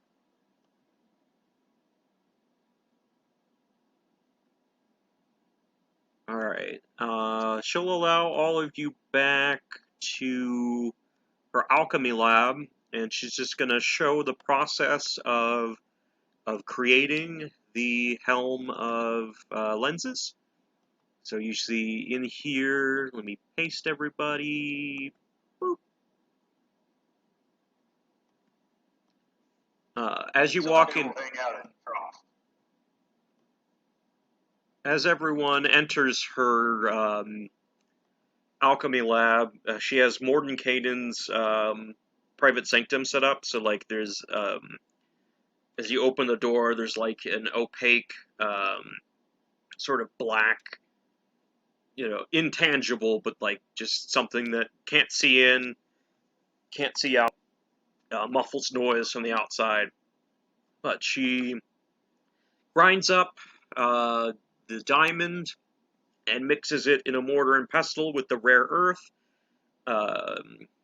places that into a cauldron, uses different beakers and flames beakers like over flames and whatnot, to mix the essences, adds the liquid to the powder, and then she pulls out, she's got a small helmet that has different lenses on it, and she uses the powder to sort of enchant the item.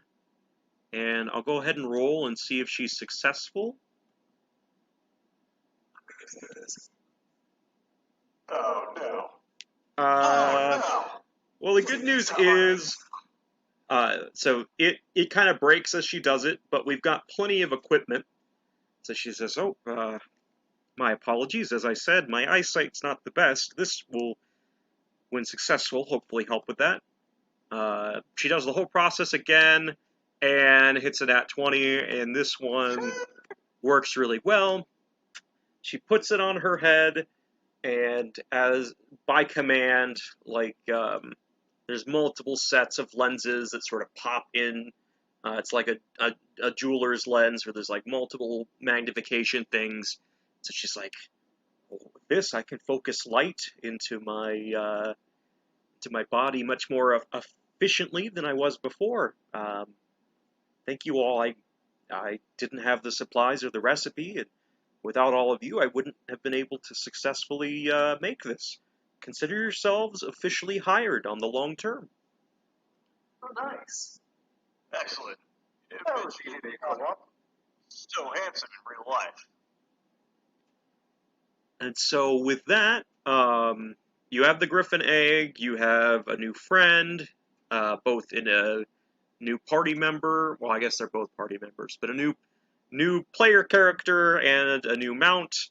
You successfully killed the rest of the creatures and made the item. So with that, unless there's anything else anyone wants to do for tonight, I'll say that's all I had planned. Looks like I have a summer job now. Whee! Now we shall get. That's my sister. I was gonna say related question mark. Yeah, we're related. Tell Allie I say hi. Oh God, it's like we're looking in the mirror. Are you guys twins, or do you just look stupid like each other? No, she's 4 years young. What? See, Yes, she's 4 years younger. Asking for twins. You said yes. Oh yeah, but you said yes. I'd have believed it. I mean, you guys look very similar. You would have believed it. It's called Dungeons and Dragons. I know it's called Dungeons and Dragons. You're going to do a one shot right now since you're missing someone. No, but when you play, it's called a what? A session? We're finishing up anyway. Bye. Sorry, I was interrupting. Well, interrupt my child. Literally nonstop. Yeah, that's all I had. When you say long term, what do you mean? Both of them have commitment issues. Oh, I mean, as long as you're willing to help out, I'll continue to pay. I consider this, you passed the probationary period, and you have this job for as long as it suits you. You were saying I had a co-op of summer job. Oh, puppy! Yeah, be here to make sure that we're harvesting, technically. Yeah, if you're interested in helping out, Mr.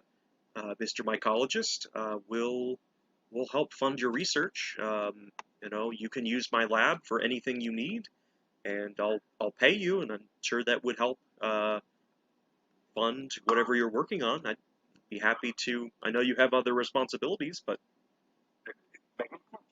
Can you be my reference? Oh, absolutely. I'd be happy to write you a letter of recommendation, or if there's any of my supplies that will help with your research. Uh, I'm more than happy to help in any way I can. If you agree, then just tell my mom and papa. Bonsoir. He just walks, he skips out. He skips out with like a smile on his face. Sorry, I was just talking. Did she also hire? Wait, what was that? Just check. Is Nemesis also have a job here? Oh, If not, I'm quitting. yeah, I suppose, you know, she requires food and lodging just as much as you do, so I will not make you share one stipend. I'll pay for both of you. Yeah, we did it. I was about to say the cat should get its payroll as well. Yeah. And Go ahead, roll. I suppose a stipend as well for your new friend as well, Olmus. That won't be necessary. I don't want to rip you off. But, maybe just a little extra money for food. Oh, yeah, for sure. I will add a per diem for food and cost of any housing, whatever your new mount needs. Thanks. I think mostly just, monster guts. I foresee having plenty of that left over in the future. Excellent. Yeah, we still have some left. Yeah. All right. Well, with that, we finished what I was hoping to have finished in the first session. Obviously, I guessed how long it would take, and it took me a good hour or so to get the recording set up. But we've successfully done the steps to create a magic item. In the future, we can, if we're enjoying this, pick new magic items to make and monsters to kill. Or if there's more of a longer narrative that you want to explore, we could go for that. But that's kind of the idea of the one shot is, as needed, all it takes is picking a magic item, doing the research, tracking, finding the creature, killing it, essence, that's the idea. It's a very combat heavy one shot, and it's really nice. It is. It feels like Of course, we still sneak so much, roleplay in. Mm-hmm. I know, of course, because we are a fan of Just who role we are. players. Yeah. Honestly, I want to go for something big. Yeah. A challenge, a dragon. Well, yeah, and Let's that's go the for a dragon. that's the let's thing go kill a too. dragon. We can also do it. We can also do it in the way if there's a monster you want to kill, we can frame it on the monster and not like a magic item in mind. So if there's something you want to fight, we can kill that or fight that, extract the essences, and see what can be made with it. Yeah. So it just depends. If there's something you want to face for next time, let me know. If you want me to pick a magic item to make, let me know. If there's a magic item you guys want to craft, let me know that too. Otherwise, I'll just pick something that Cynthia wants to make. But yeah, we can do it either. The idea for this, I like the alchemy book that I got. I also wanted to do kind of a monster of the week type thing where, like, we might not fight a monster, all the time in a campaign, but like this is a specific monster killing sort of setup. So any combination of what we've done that you enjoy, we'll do more of that. That's what I'm kind of thinking is something kind of like contract kind of hunting, like Monster Hunter. It's just like it's this big ass thing to go kill. I'm like, fuck yeah. Mm-hmm. Yeah. Oh, by the way, Some of those stakes is nice. After playing Icewind Dale, where it's all high stakes. Mm-hmm. also, there is the Monster Hunter Monster Manual. Yeah, I'll look. If we play this more regularly, or if we get to a point where we need to alternate weeks, we can bring in some of the Monster Hunter monsters. I'll look into how much it is and see about investing into that, so that you can actually fight. It's only available online. It's free. Oh, okay. Is it? Oh, yeah. You sent that, didn't you? I did. Yeah, okay, so I can add that into the monsters in addition to what's in the monster manual. We'll have that opportunity as well if there's anything in there we want to fight. So, but yeah, just be thinking. I want to kill a beholder. An option for later. Yeah, You should kill a Rathalos. I'm a fan of high CR monsters and just like those kind of fights where like they've got legendary actions and shit. Mhm. Like, oh, I us. just want to roll a bit more with Connor because I don't get a chance to do that often. And speaking of which, since I assume we're not gonna play this super duper regularly, I'm gonna be very generous with level ups, just so that you can feel character progression. So I'll say you go ahead and can level up to level 6 now. no, I'm definitely killing dragon. Yes. Kicking ass. Excellent. The dragon will be light work. All right. Yeah. Rathalos, too easy. Excellent. Also, if it does fall through and nobody's got anything prepared, we can always just play Monster Hunter. Yeah. Oh, we can. Yeah. I don't No. own it. No, we haven't got enough PC for it yet. Do you have a Nintendo Switch?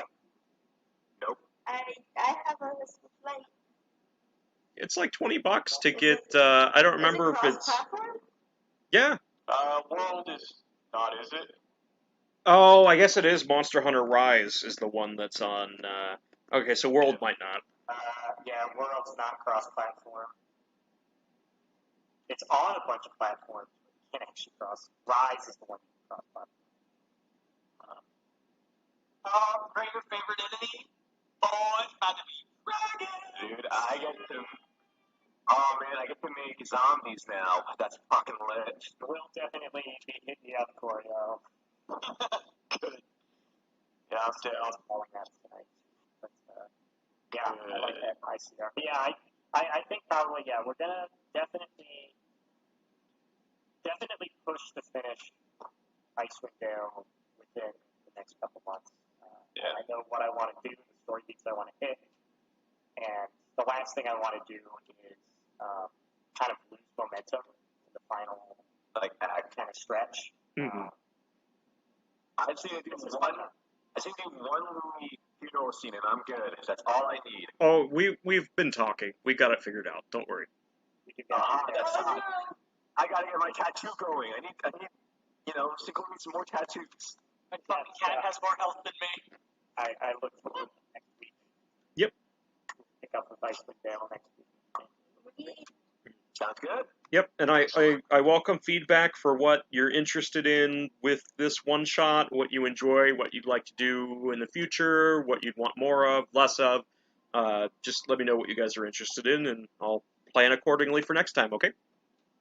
Great. Thank you, Alex. Yep. Alex. Thank you. I'll go all the Jesus out. Bye. All right, good night. See y'all. See y'all. Bye.